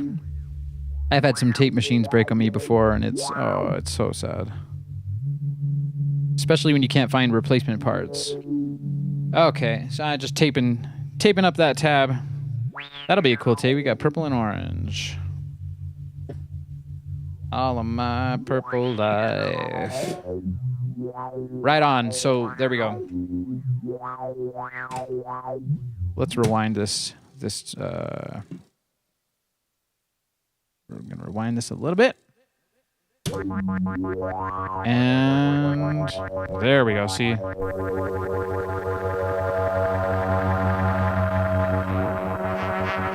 That's...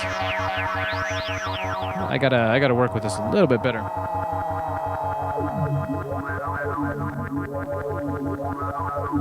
Okay. So what I'm trying to do is record something to this tape loop, which is running the opposite way what I usually do.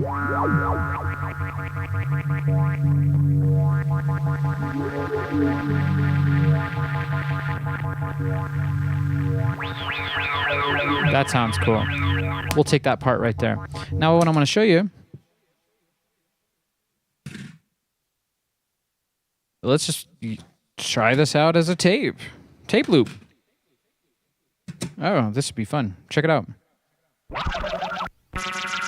Now it's going to be playing a lot faster. Oh, see, there's that big blank chunk in there. That's where the record head is recording. Well, it wants to clear the tape before it records the tape, and then on the 3-head tape machine, it will then play what you recorded. That's why we put that little bit of Scotch tape over the electromagnet in here.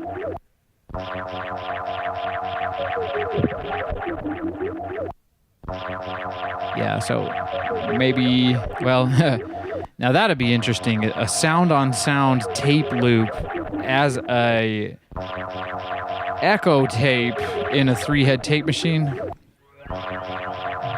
Yeah, so it's too bad about that blank spot, because these are pretty cool sounding.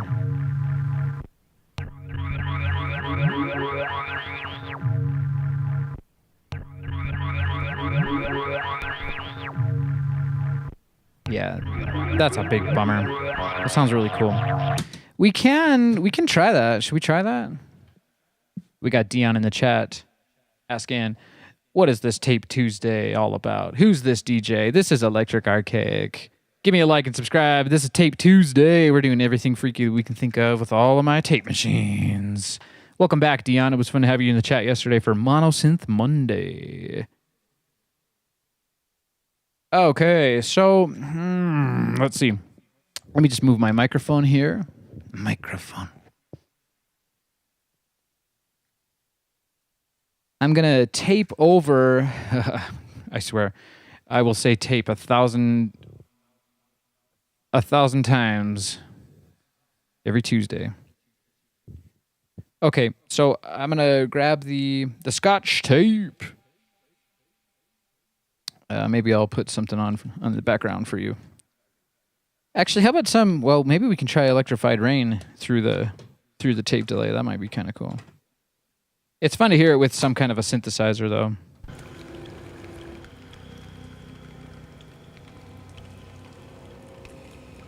All right. Once again, in the background, this is Electrified Rain by yours truly.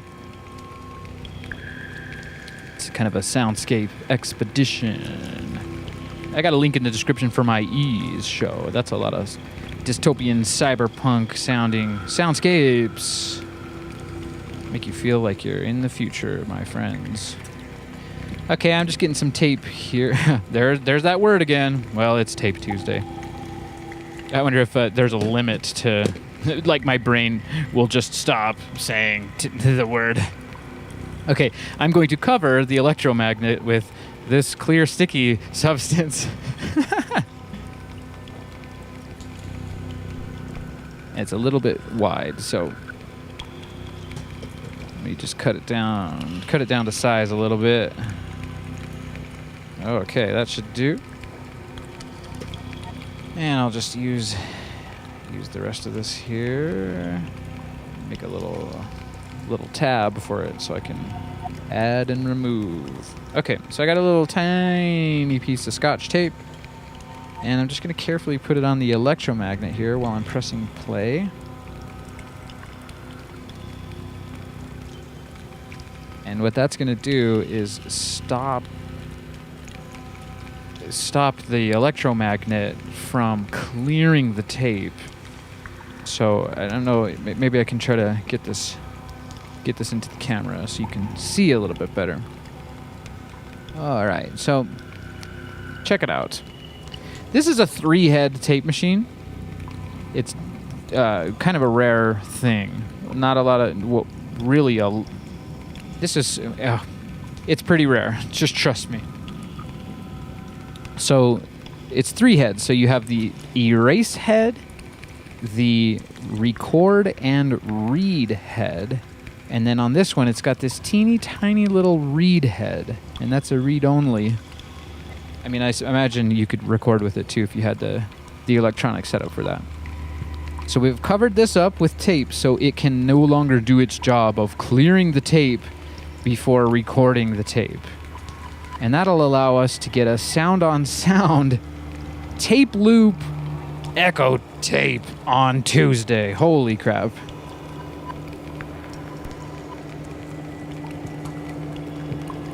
And I don't know what that's going to sound like. This is a first for me. Not sure. It might be a first for ya, too. First... That'd be cool if I'm the first person on the planet to do that. No, I'm probably not. Okay. Because when you're making a DIY tape delay with a 3-head tape machine, you're probably also doing tape loop stuff as well. So, okay, we're putting the tape loop back in there. Let's get our 303. It's this one. Yeah. This will be fun. So, switching back over to the Tascam. Since it's not clearing it, I don't imagine it's going to sound good for too long. It's probably going to start sounding just like total noise very quickly. So let's dial down these tracks and kind of get a preview of what we're going to feed through it.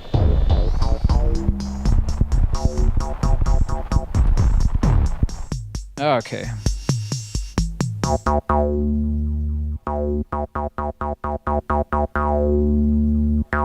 So weird, I can hear some echo on that, but I don't know what that would be coming from. Because this is... All right, so we might only have a little bit of time to hear this and enjoy this, but let's try it out and let's fire right in. So I'm going to do the play record here and then feed in some 303. Oh, and here's the thing. It's not blank from before. It already has sound on it from before. Oh, no. Okay. Let's do it. I have a blank tape loop, but you'll probably be able to hear the splice on it. Let's grab this guy out here. This is a brand new blank tape loop. There. Oh, wow. This is hurting my brains. Or let's try this. Everyone ready in the chat? Let's see. This is the first. This is a first for me and a first for ya. Okay, so that should be going. And now. Oh, there's that damn sound. I don't know why this tape machine has this big beep. I think it's to tell the reporter that we're recording. Okay, hopefully that didn't get recorded on. Okay, here we go.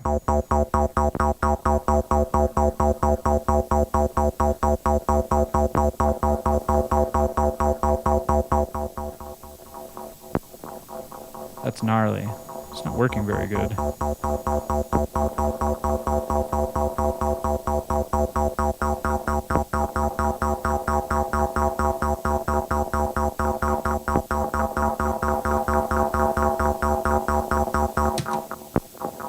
That's what it sounded like.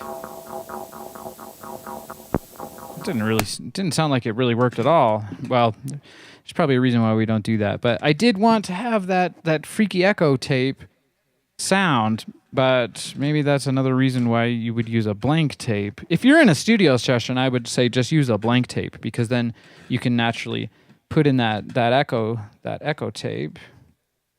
Oh, something's kind of acting funny here. Come on, there we go.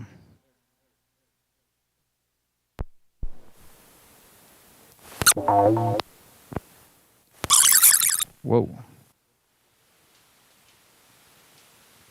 Just trying to play you some of this echo tape here.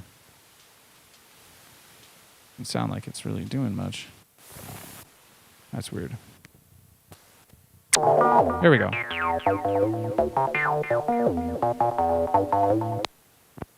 Anyways, let's get back into some more proper sounding stuff. I'm going to remove the Scotch tape from the electromagnet head there, the erase head. And let's try out this endless cassette. This should be a bit more of a professional option for a continuous loop. And look, it has its tab. Oop, where are you? There you are. It has its tab, so we don't need to tape over that. Okay. Let's try it out with some electrified rain, yeah?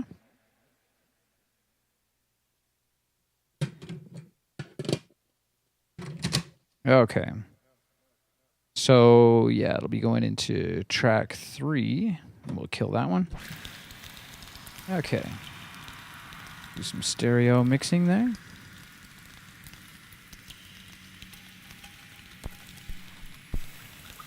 All right.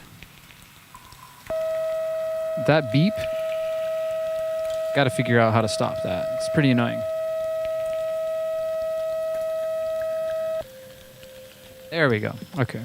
It turns itself off. Okay, we should be hearing some sort of echoey echo chamber. There we go. Lurking in the background, there was a tape delay.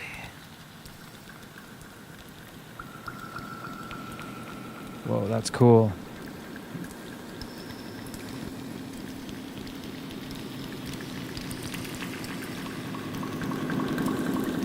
That reminds me of 1989 Batman. Ever dance with the devil in the pale moonlight. You want to get nuts?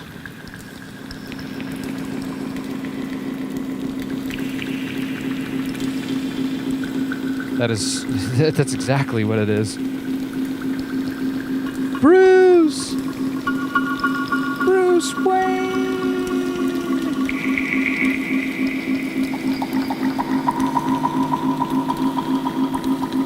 The infamous one in the chat asking, do I know the year of that unit? The Sony or the Tascam? The Sony I'm using for the 3-head tape delay. It's a TCM 5000 EV. I'm not sure what the year of it was, but I imagine it ran for quite a few years. Marantz makes one that was very popular with the reporters. Sony made an even smaller one that is one of the most sought after cassette. It's a Walkman, I think they call it, but it's a professional Walkman, and it has 3 heads on it, and it's a lot smaller than this one, and they're like $800. Let me just catch up on the chat room here. If you're just joining us, get into the chat room and send us some love.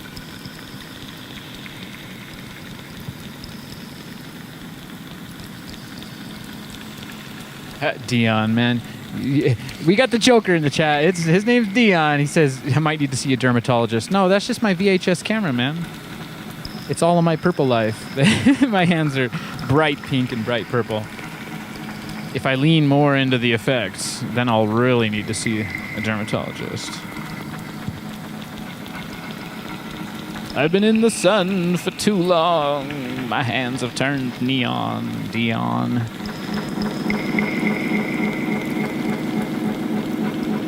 Another cool trick would be to run a microphone through here. Maybe we should try that out. I think I got another microphone here. Let's see if I can find a mic cable and try that out.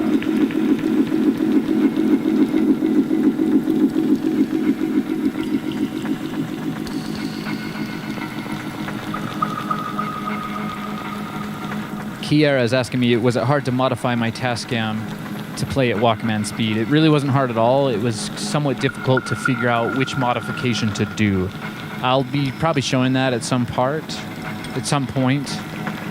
on Tape Tuesday, but yeah, you can see I got these little jumper cables here because I don't like drilling into, a lot of people will just drill straight in here and put extra knobs on. I think it's a bit destructive, and I kind of treat these vintage pieces of equipment as a part of history.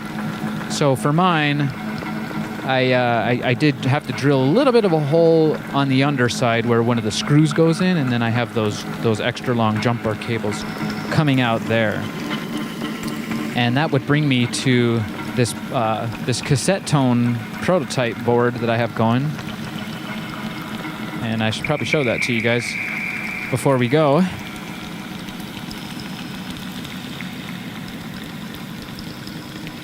Give me a like and subscribe if you've been having a good time here today. I really appreciate it. So this is, I put a link in the description. This is what you would call Cassettone, and it's so you can play a Walkman or a cassette machine like kind of like a keyboard, but you tune each one of these switches with these potentiometers. Now I got to get you a different tape that's more of a pitch that we can hear it. I think I have a drone, or I could put in a cassette, a tape loop. Let me get this. Let me figure this out, because this is really cool. And yeah, it looks a little dodgy right now, but I'm gonna be doing more of this in the future.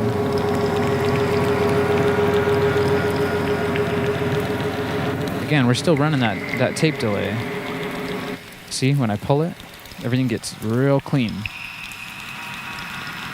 Tape delay does add a lot of funky, muddy, lo-fi feeling.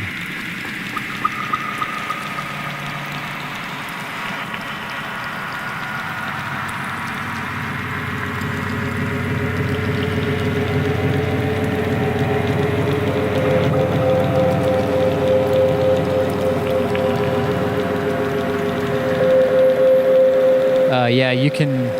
The infamous one in the chat is saying that The Tascam unit, I've seen people loop the tracks for feedback and destroy it and call it a synth. I don't know if you... I suppose you could destroy the preamps, but you can do feedback, and you might actually be hearing that sound in my electrified rain. That could be some Tascam feedback there. You want to be careful with it because it can run wild. I'm going to be doing a show on Friday called Feedback Friday, and that's going to be all about analog video feedback loops.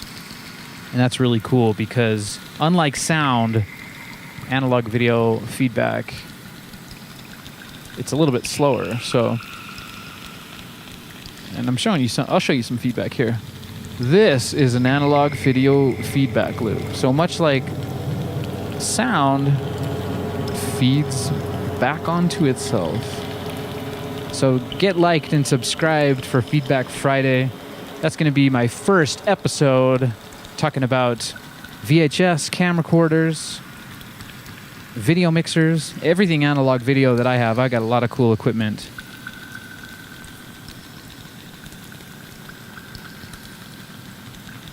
It's like Echo, but for video. Video on your walls like gecko. I'm blending in the techno. All right. I gotta find another loop that's more of a drone so we can try it out on this Cassettone. Let's see here. Let's try one of these Tape Tuesday loops. So I got a couple of these tape loops that we made on previous episodes. You can always watch back to those. I got a whole playlist of Tape Tuesday. Got Mono Synth Monday as well. That was yesterday. We had a lot of fun running the 303 Roland 303 bassline synthesizer. Okay, so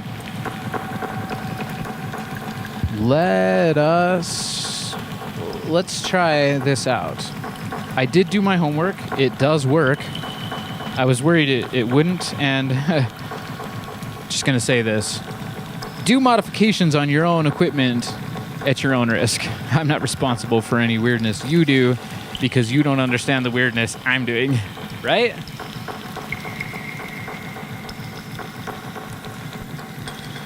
Okay.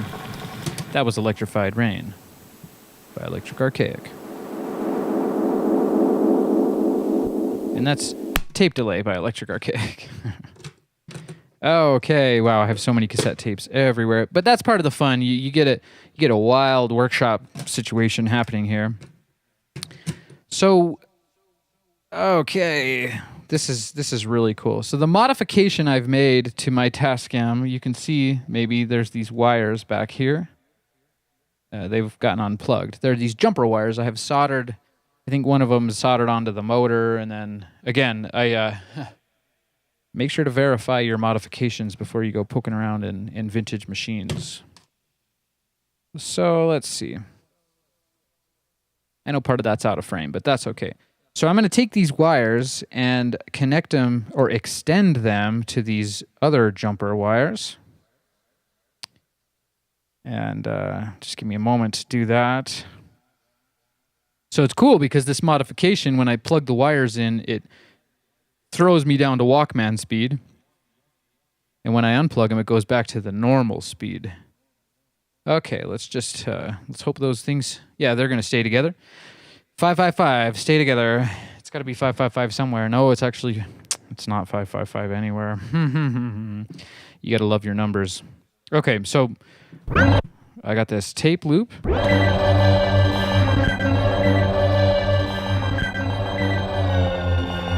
And if this is all wired up correctly, which I'm pretty sure it is, you can play these knobs.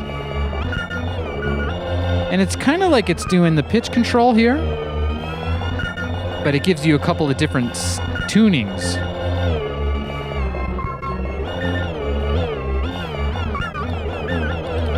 That's freaky.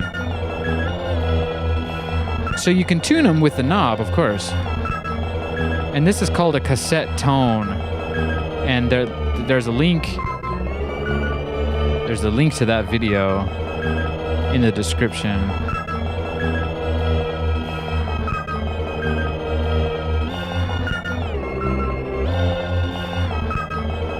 So you can play your cassette machine as a synth without the feedback. I got a fourth one here too, but this might not be the best tape loop, and you're free to just change it. But a lot of times what you do is you'd take a whole cassette tape or a loop and you would put just one note on it. And then it gives you this kind of freaky pitch bend kind of a sound. Let's see if I can get you one note here. All right, that should be good.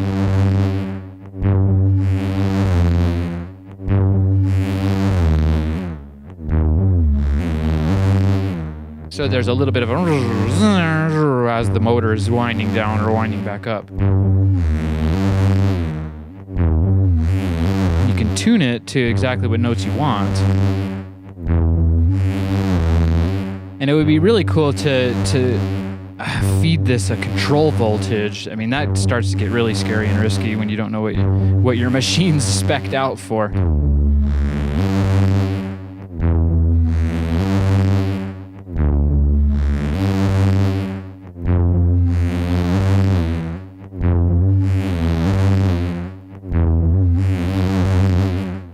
So I had a better tape for this. I need to label my tapes a bit better. I just don't like writing on them with permanent marker because then you can't really change it. I do the same thing with rewritable CDs. I burn what I want on them, and I don't write anything on them because it could change, subject to change. So if I can find, now I got tape. I got tape brain. There was a drone. I had all these stacked up, and I thought, yeah, I'll remember what order they are in. There we go. That sounds pretty cool. That's an echo. I think that's an echo tape. Let's see if we can play that.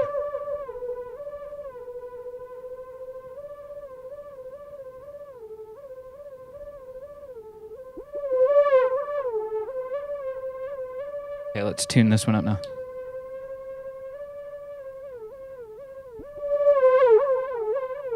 That's amazing. I love the sound of that.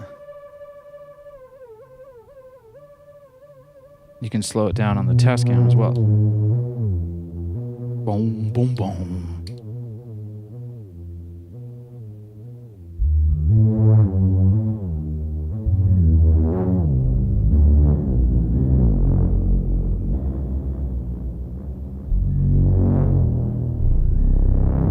So it's a bit experimental. Wow, that's low.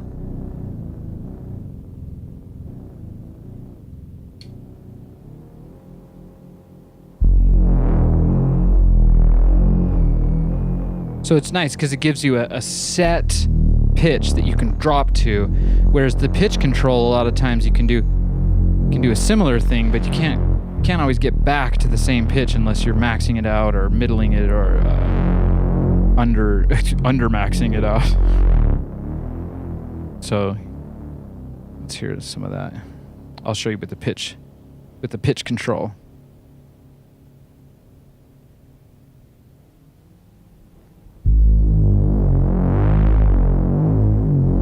It's not too hard, but in this case you can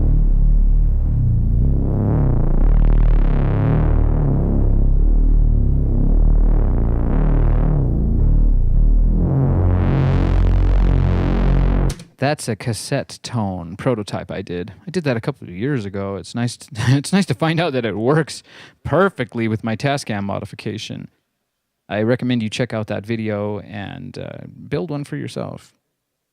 These are 5K potentiometers, and they seem to work pretty good.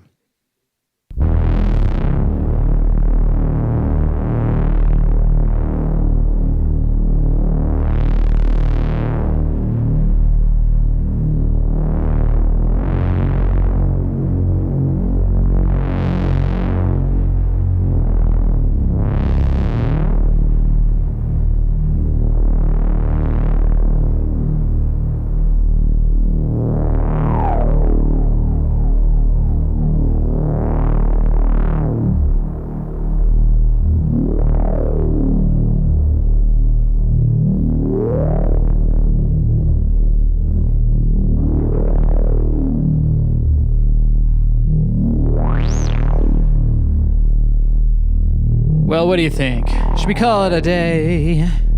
I know the sun is still shining where I'm at, and I'm trying to get into that sunshine.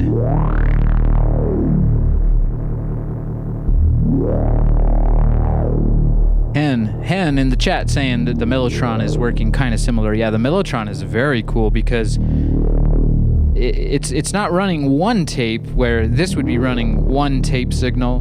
The Mellotron has a tape signal per key. So when you hit a key, it's pulling the tape, and it has, I don't know how many keys it has, but the amount of keys equals the amount of tape heads and tape. And then when you switched the sound on the Mellotron, it would just move all of those tape heads over and play a slightly different track, because you can fit numerous tracks on one cassette.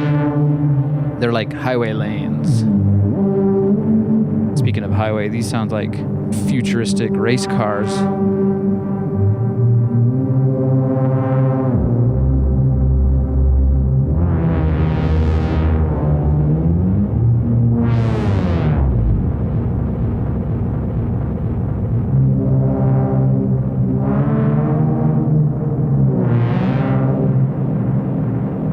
We got the infamous one in the chat saying, dude, you should do a show with the Rick voice from Rick and Morty. I just hear it.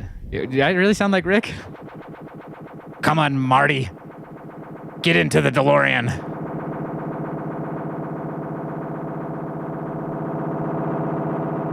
It's time to fly.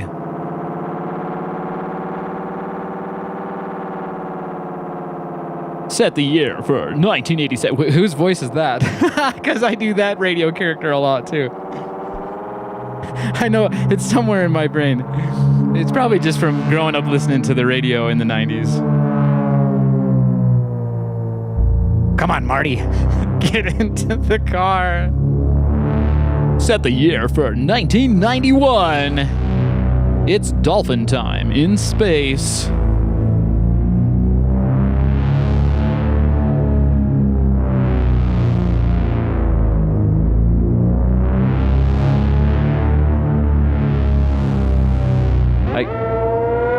Whoa, that was weird. I have a lot of strange, freaky cassettes. And this sounds like I was playing around with the Echo machine. I'm not sure if that's a tape echo, though. Might have just been a normal delay. Those work good too, but there's something about the tape delay that just is so crunchy and yummy.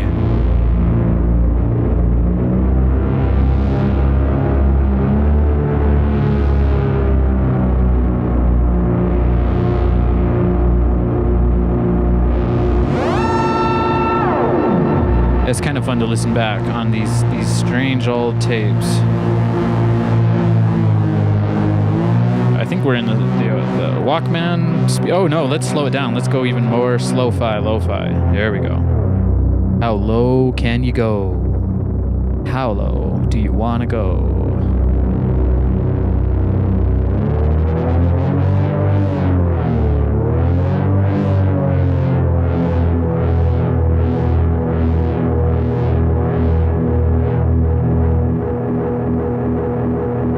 That does sound like tape delay right there.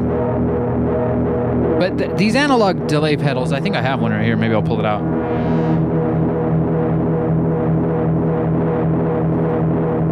Yeah, this is that super cheap analog delay pedal, but it's analog and it sounds really nice.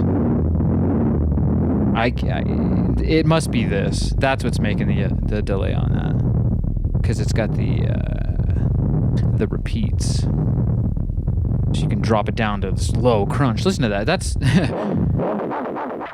yep. I don't have that with the tape delay. I'll probably modify this at some point. Maybe I'll do that on a workshop Wednesday near you. Modify the Sony TCM to have a pitch control, so I can, when I'm running it as an echo, I can slow it down and time the delay to the BPM of whatever music I'm throwing through it.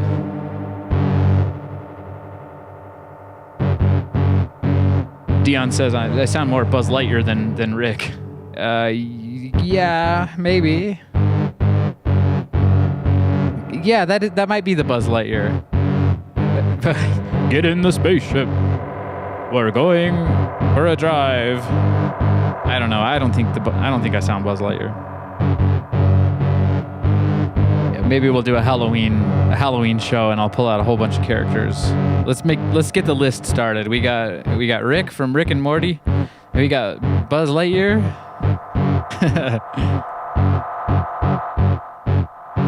Okay, that's enough of that tape. Let's see what else we got. All right, so I got this the shiny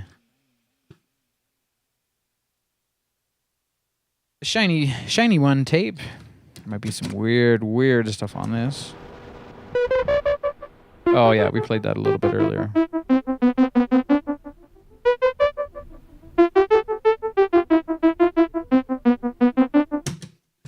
So many tapes. Oh my goodness. And I go back to my trusty Electrified Rain. I'm gonna fish out one tune for ya. Kiara mentioned my song Loops for Lifetimes. That's probably a good time to play that for you. Let me fish out that song here and I'll play it for you.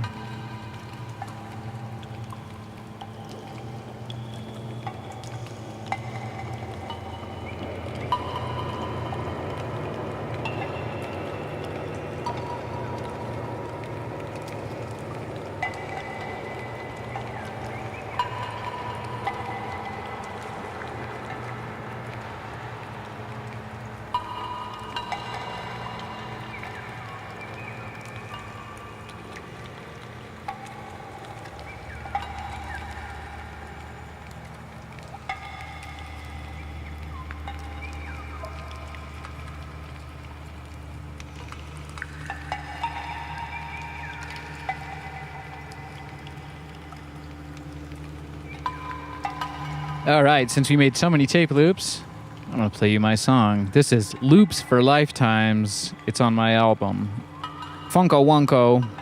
We played the title track for that album a little earlier. It's on all streaming platforms. It's also right here on YouTube. So check out my music, check out my other videos, and give me a like and subscribe. This is Loops for Lifetimes by Archaic.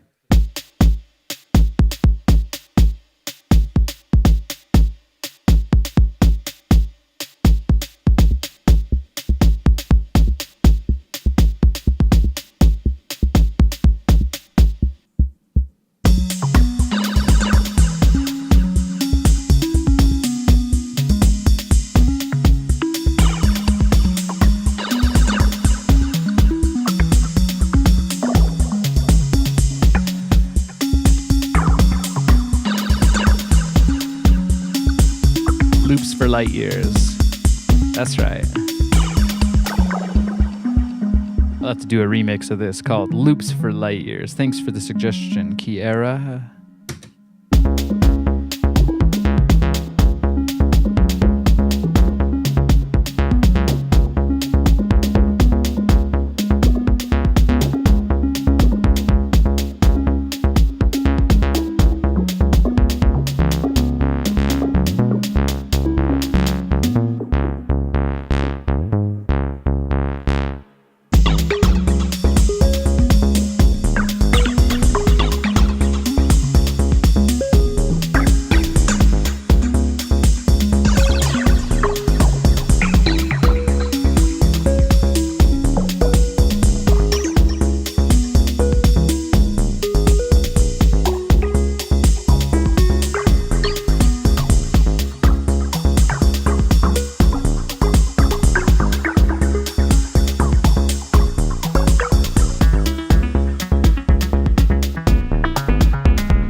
This song really is loops for lifetimes, but it does change towards the end with a nice release.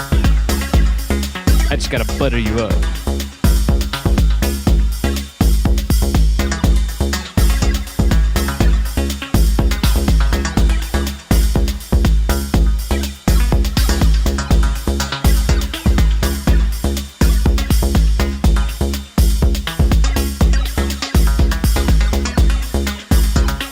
I've had a great time with all of you today.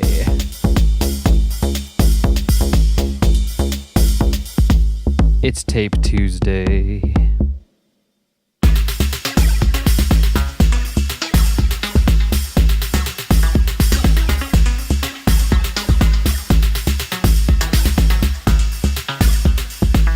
Yeah.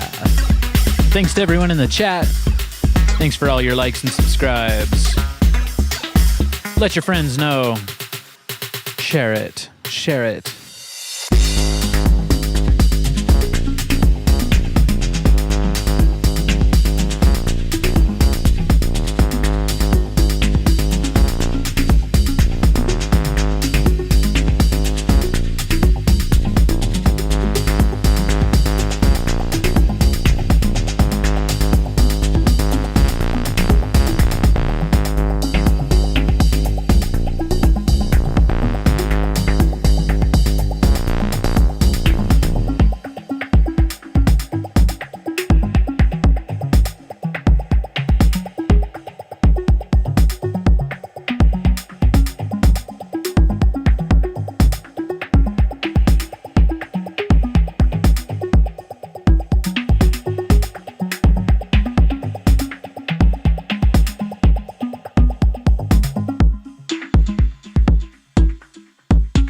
All right.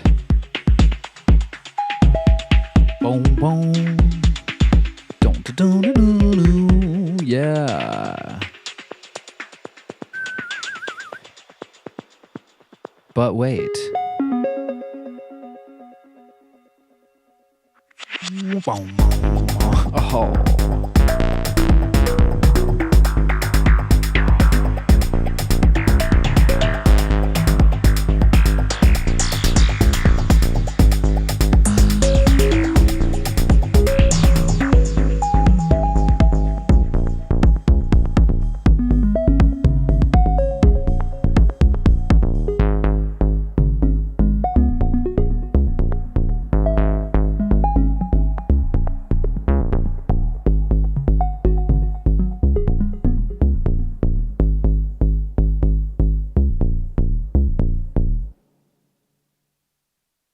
That was Loops for Lifetimes by Electric Archaic.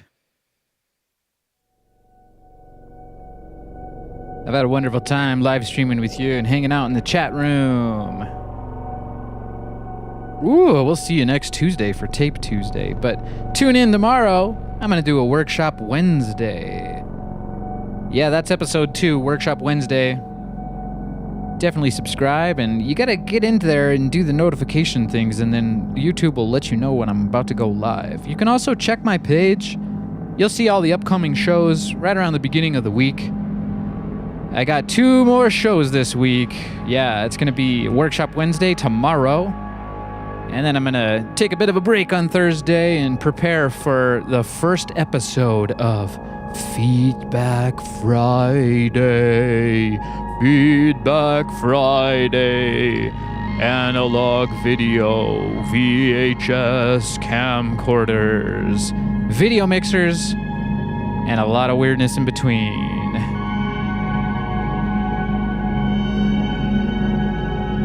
JJ Huggins in the chat saying, now I have a tapeworm, please feed it. Hey, in the background I'm playing Tiger Sky. That's the extended version. I'm going to release that on YouTube. I might release it on streaming platforms, but it's 90 minutes long. And you know where else I'm going to release it. I'm going to release it on cassette tape. I got a whole bunch of things in the works. You want to get to my website, electricarchaic.com. Links in the description. I got some awesome sample banks for you. That's always a fun time. I'm going to be selling some cassette tape related hardware here.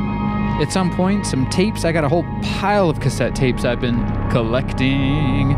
New old stock, TDK SA90s. That's my favorite tape. Yeah. I appreciate all of you. It's always a lot of fun coming and doing these shows for you, letting you know what I know, letting you a little bit into my world here. I encourage you to get out there and find some cassette tapes and some cassette tape machines. They're around. They're not like a 303 or anything. You'll never find one of those at a thrift shop, unless it's like $4,000 or something. But you might get lucky. I always have this dream that I'll end up in a thrift shop at some point and just find a TB303 in perfect condition with no battery corrosion, and they'll be asking like $15 for it because they won't know what it is. But I think a lot of thrift shops, they do their research beforehand, and they would quickly find out that that's a highly sought after piece of rare vintage gear. You got Kiara in the chat saying, never say never. Yeah, I'm still looking out for that 303 or that 909. You know, I already have a 303, so. 909, find me, baby. I'm waiting for ya.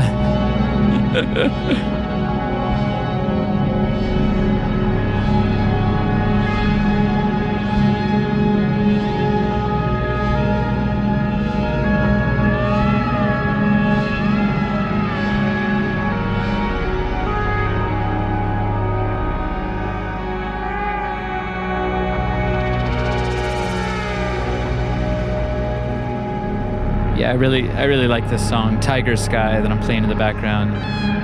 It's really great to just put on a loop. I can listen to it for hours and hours. It's like a night time song, lullaby. Lullaby bye.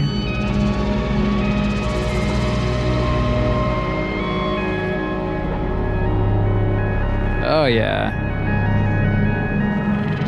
Well, if you want, I'll let this play out for a bit. I got a lot of cassette tapes to clean up here. Oh boy.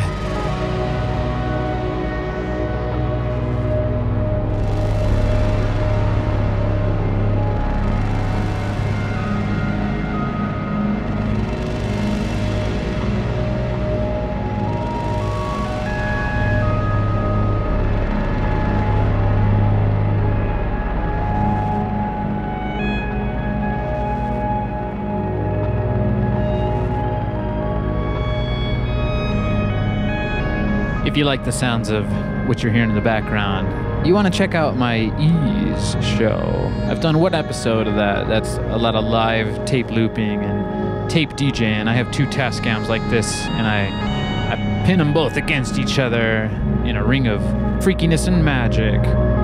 The link for that first episode is in the description. Cue it up, because it'll send you into a nice vibe for this beautiful Tape Tuesday that we have here.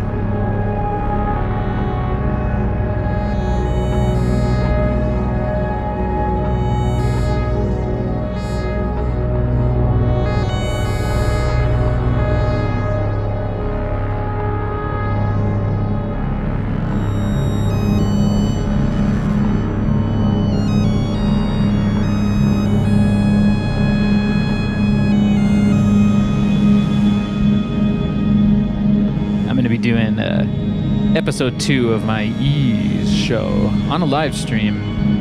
Again, follow me, subscribe, you'll get the details right on time.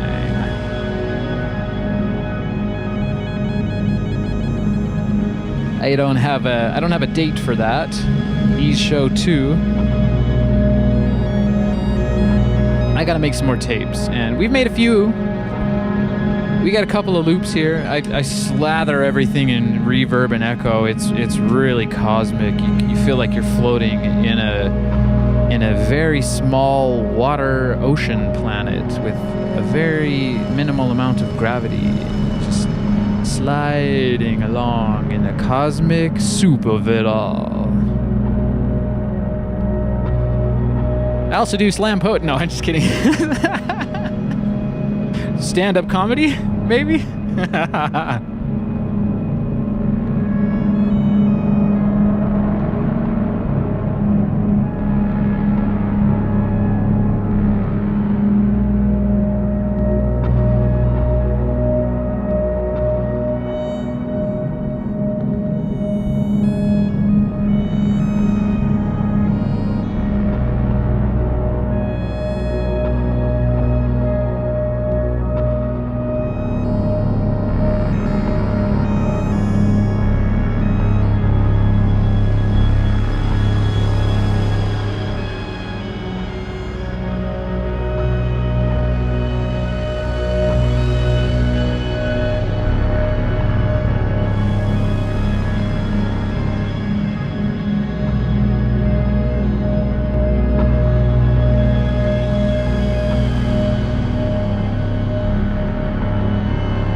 We got Misty Forest in the chat saying, tapes are serious stuff, ...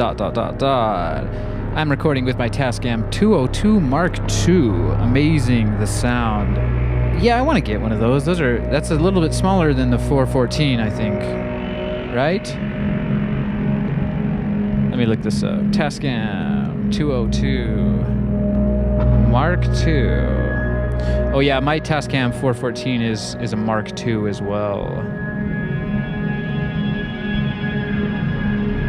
Oh wait, so the Tascam 202 Mark II is a tape deck.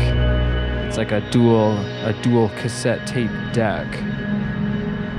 I've wanted to get one of those for a couple of years so I can get a really perfect, clean recording device for like cassette albums that I do.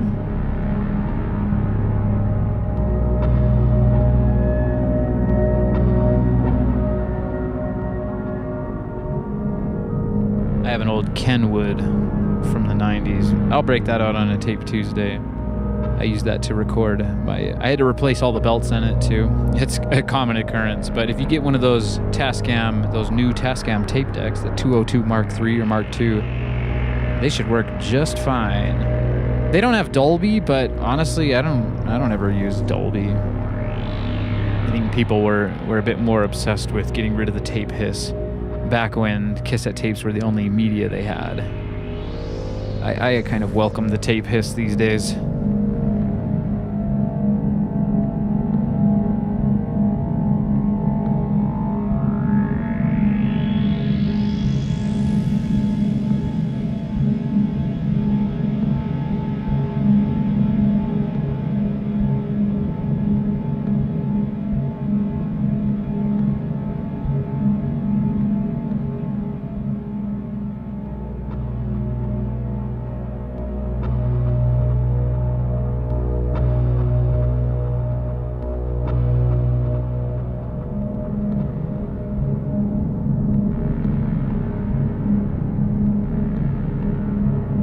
Dion says, this is too sleepy for hardcore working. Hey man, you got work to do. Get back to it. What? Skip back to a Mono Synth Monday episode. That'll put you to work.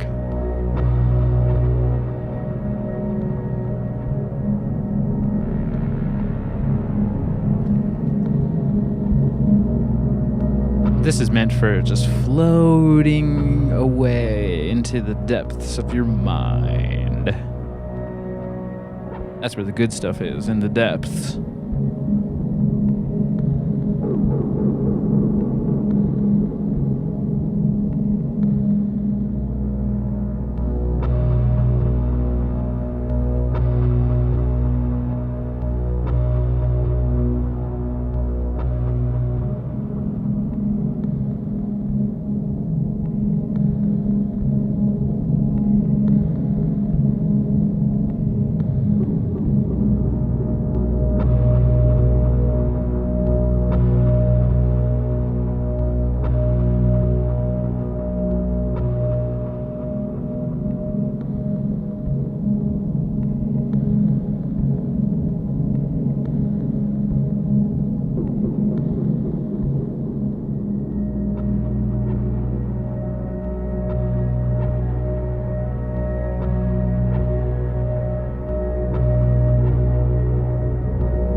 infamous one saying in the chat, wish I had a show like this 25 years ago. Yeah, the technology is now allowing for all of this cool stuff to happen.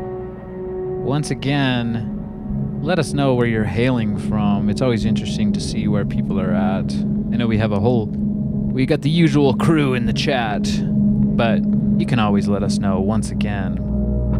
Hey, and be a friendly neighbor. Well, we're alone in space on this planet called Earth. Literally everyone on this planet is your neighbor.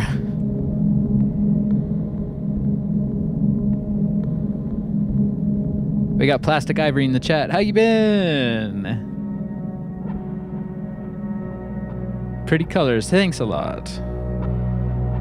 I like this patch. This is, again, it's like most of the things I do with the 303 or with the cassette tape looping. It's pretty random. So this patch is a bit of a random one. It's got a nice hot pink and neon green hypnotizing vibe.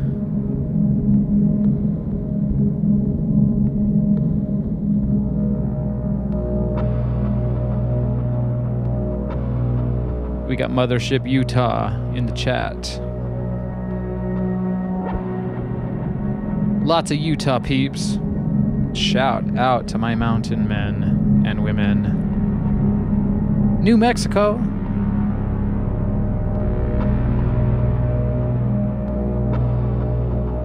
The infamous one. Had my hands on a lot of dusty gear.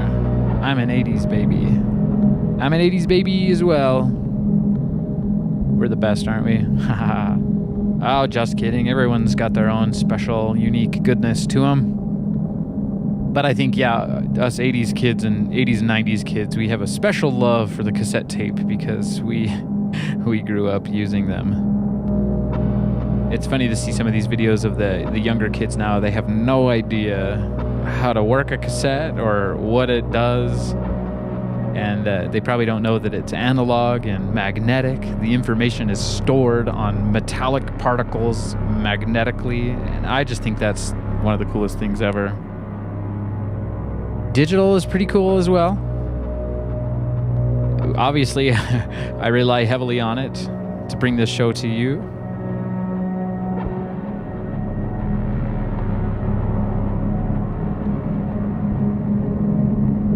We got North Germany in the chat. Das ist sehr gut.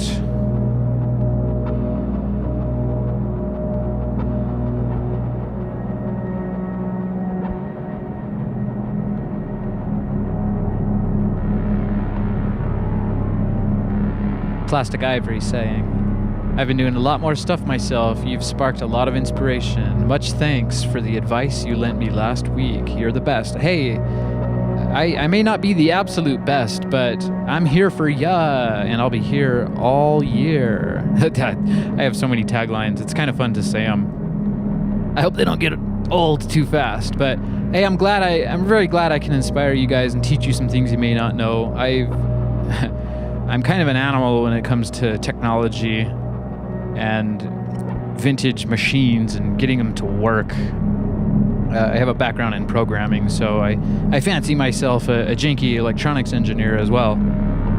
I'm not afraid of the soldering iron, although sometimes the fumes from the flux do scare me away from doing more electronics engineering projects. But now that it's summertime here, I might pull out my soldering iron and do some work in the garage with some good ventilation. You always got to take safety first. Think about your health.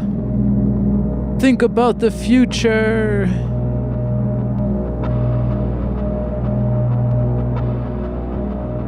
Yeah, it's good. It's good to see other people getting wild with tape loops. Definitely share my videos, share my channel with your friends. If you got any other musicians and friends that like cassette tapes and vintage synthesizers, VHS, freakiness. It's pretty easy when you think about it.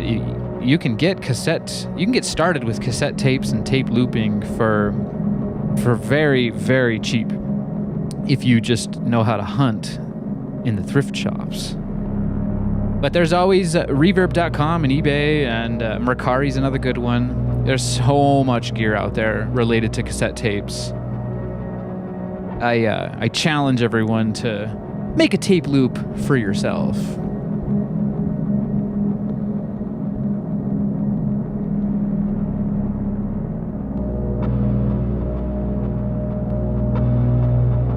Maybe I'll mix in some of this electrified rain on top of Tiger Sky.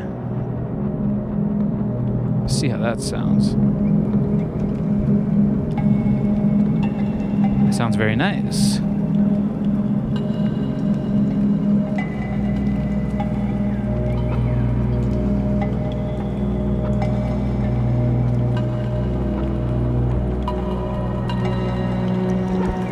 Got to do something on reel to reel. Yeah, I agree with you. I just, it's price prohibitive.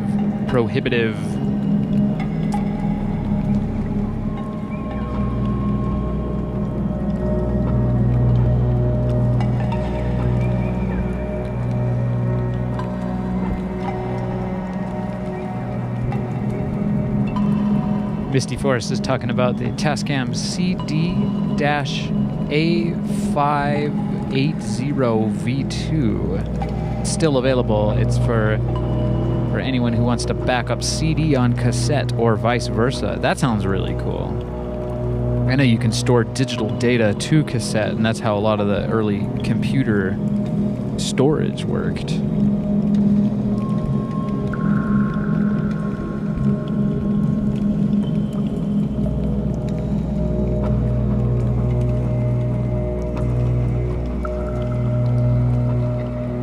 Plastic Ivory saying, my buddy was stoked about the MT240 sample banks on my website. I do have some MT240. That's a Casio keyboard. Very, very retro, very cheesy sound, but you can use those samples. I got two of them. There's the drums and there's the keys. And that keys is a really comprehensive sample bank. I've kind of taken a sample from each octave of that keyboard and each sound. Check that out. That's a really good deal. That's kind of like my promotional sample bank there. I got the brand new TB303 sample bank as well. That just came out last week. I got 100 TB303 samples from my authentic Roland bassline synthesizer. And I have some other sample banks as well. I got an LFO FAM. That's a modular. I'm using kind of a DFAM and a hand-built LFO module that I soldered together myself. Got some really cool sound effects, drum sounds, freaky stuff. I'm all about making weird tunes. And you can make weird tunes too. And a lot of the times people start out with making just music in GarageBand. If you have a Mac, you can usually get GarageBand for free. So you can get samples from my website and get started. I put a lot of work into all these samples and these shows for you guys, so I really appreciate all of your engagement and participation and your support. I'm ramping up everything, really. I mean, I'm doing 4 shows this week. We got Workshop Wednesday tomorrow. That'll be really cool. We're gonna look at some Eurorack modules. I'll finally pull out the modular in preparation for Modular Mondays.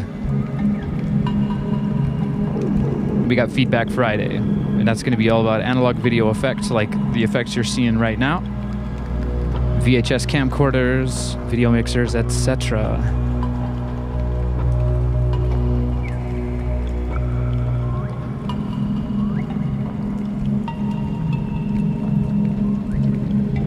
We got Hen in the chat. They're saying I made a lot of electronic music between 93 and round about 2013. And get bored making dance music. I'd love to hear some of your dance music. Maybe you could post a link somewhere in the comments or in the chat for us. They're saying maybe I'll find something new I want to discover in this DAWless tape thing. I think that I've been making music my whole life. I grew up in my dad's recording studio. Shout out to JJ Huggins. I play a lot of his music on here. And he's got a lot of great music on streaming platforms. Kind of an old school 90s rocker vibe. I love it. Anyways, I got into making electronic music around 2002 and 2003, I got my first copy of Reason and Rebirth, and found out about the 303, the 808, and the 909, and just loved trance and techno. But I've always had a bit of a, I don't know, it seems like the more I try to make a genre-specific style or sound, it's like the more I lose my own unique gift for music or my own taste. And that's one of my big tips, is just go for what you feel is the right sound and the right feeling. It doesn't have to be dance music. I mean, I know how fun it is to DJ your own music, but even when you listen to my albums like Funko Wunko and Vegas Starshine, the mastering engineer I have in Holland, he said, it's not really rave music, it's kind of like electronic art.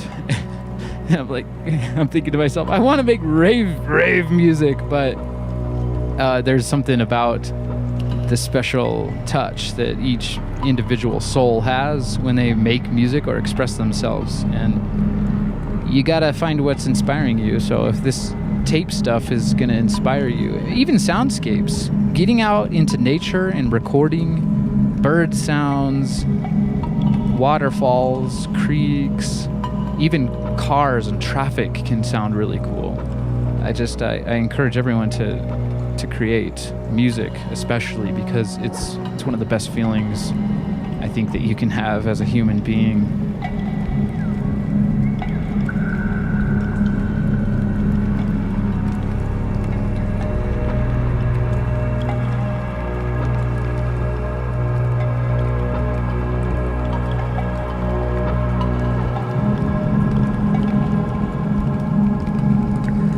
Yeah, with reel to reel, Misty Forest in the chat saying a few places sell new tape. Bit expensive, but there is hope. Do you have a reel to reel machine? Oh gosh, I would love to make some tape loops for a reel to reel.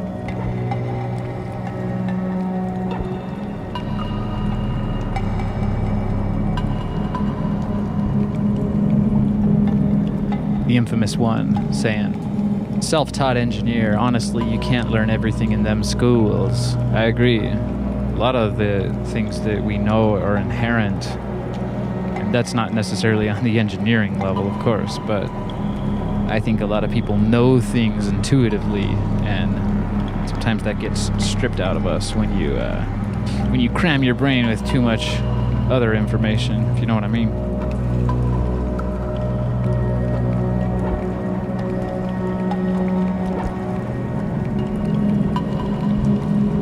The infamous one saying, reel-to-reel loop is difficult, no chamber for the tape. I see a lot of people using microphone stands as like a cap stand, and that's what gives tension on it. People get all sorts of creative things I've seen on Instagram, creative ways to run the tape in a loop for a reel-to-reel machine. That's one thing that's nice about cassette tapes and cassette tape looping is you get the cassette runs it perfectly across the tape head, so you don't have to worry about a misalignment of any sort.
just say if anyone wants to share any of their own music productions, you're welcome to in the comments or in the chat. I know a lot of us would probably like to hear what you got.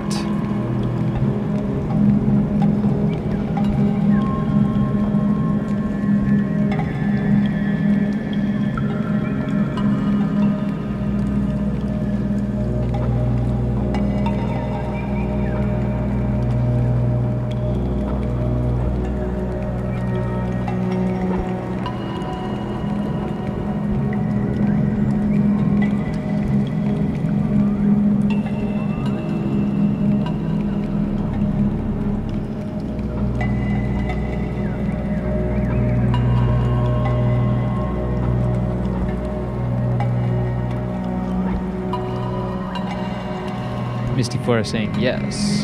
Akai GX 4000D. Let me look that up.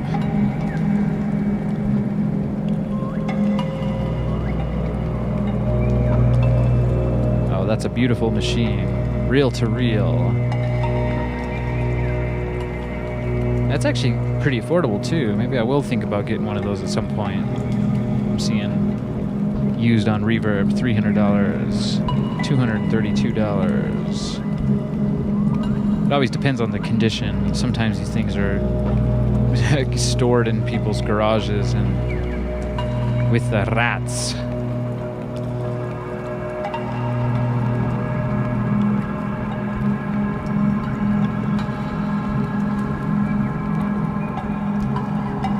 Infamous One, soon to make a channel on ambience and drones.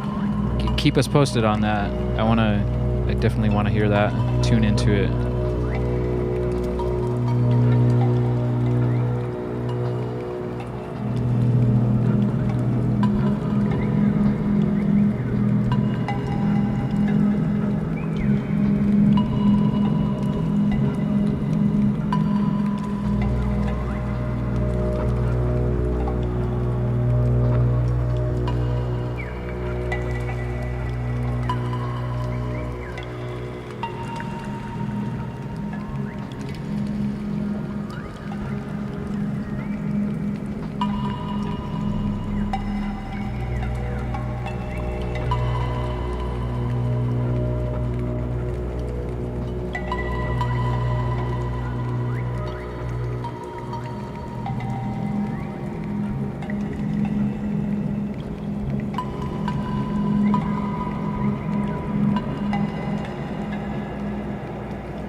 We got Hen in the chat saying, I came to a point in live where I maybe they meant in life, where I don't want to sit in front of the computer anymore.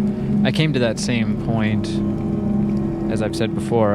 My background is in software engineering, graphic design, and that's one of the things that brought me into making music with analog equipment, tangible formats. It's nice to get your hands on real knobs and not just like MIDI controller knobs.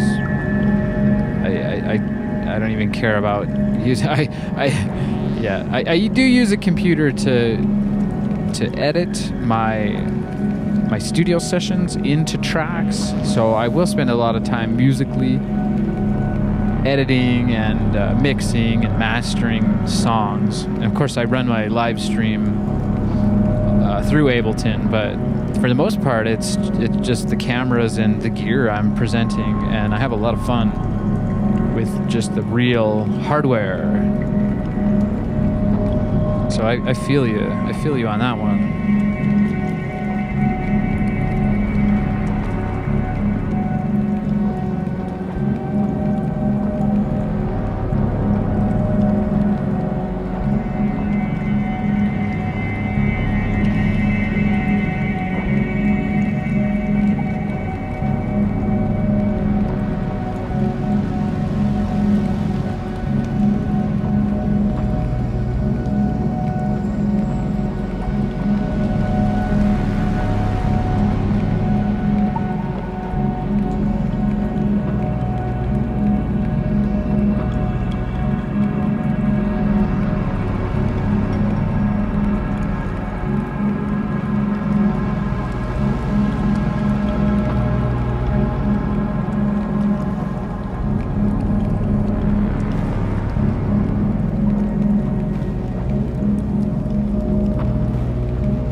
the chat. It's like a holiday for my ears. The sound is round and rich. We're talking about analog sound. The warmth and soul of analog is unique. It is unique. There's a lot of emulators out there, but they're not as fun either.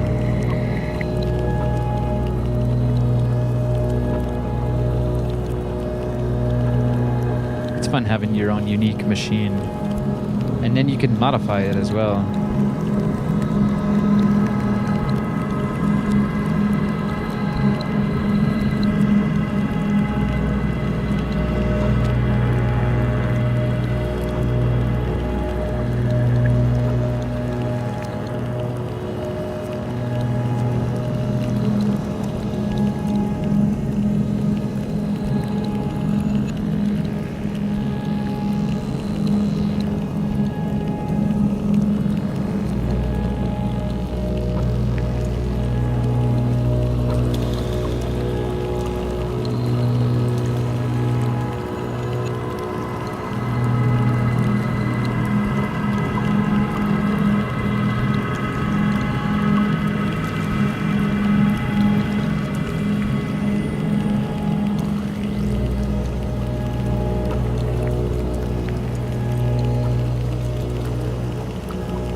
Thanks again, everyone, for joining me on Tape Tuesday.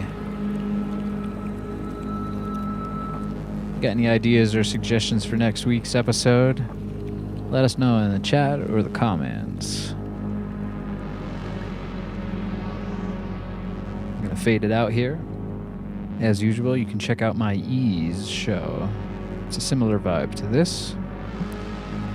That's Ease. Electric Archaic Soundscape Expeditions. Gonna be putting together episode 2 here. Got a lot of work to do. But first, get subscribed to my channel. I'm gonna do a workshop Wednesday tomorrow. It's a bit more of a free form, whatever comes to mind type of a show. I'm gonna open up my 606 drum machine, see what we can figure out about that. I got a cool module that might be a lot of fun to try out as well. You can find these upcoming shows on my page, on my YouTube page. And I don't think it hurts to like those in advance and click the notification on those videos.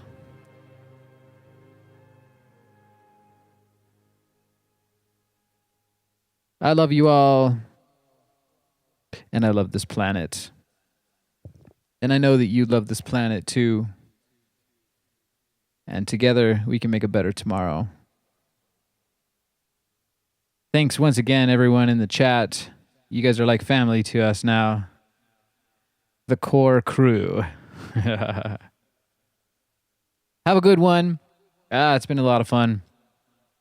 Check out my other shows. We had a fun time on Monosynth Monday last night. That's a bit more high energy, a bit more freaky. And we'll be getting together tomorrow for Workshop Wednesday, so tune in for that. And until then, just remember, you're the one.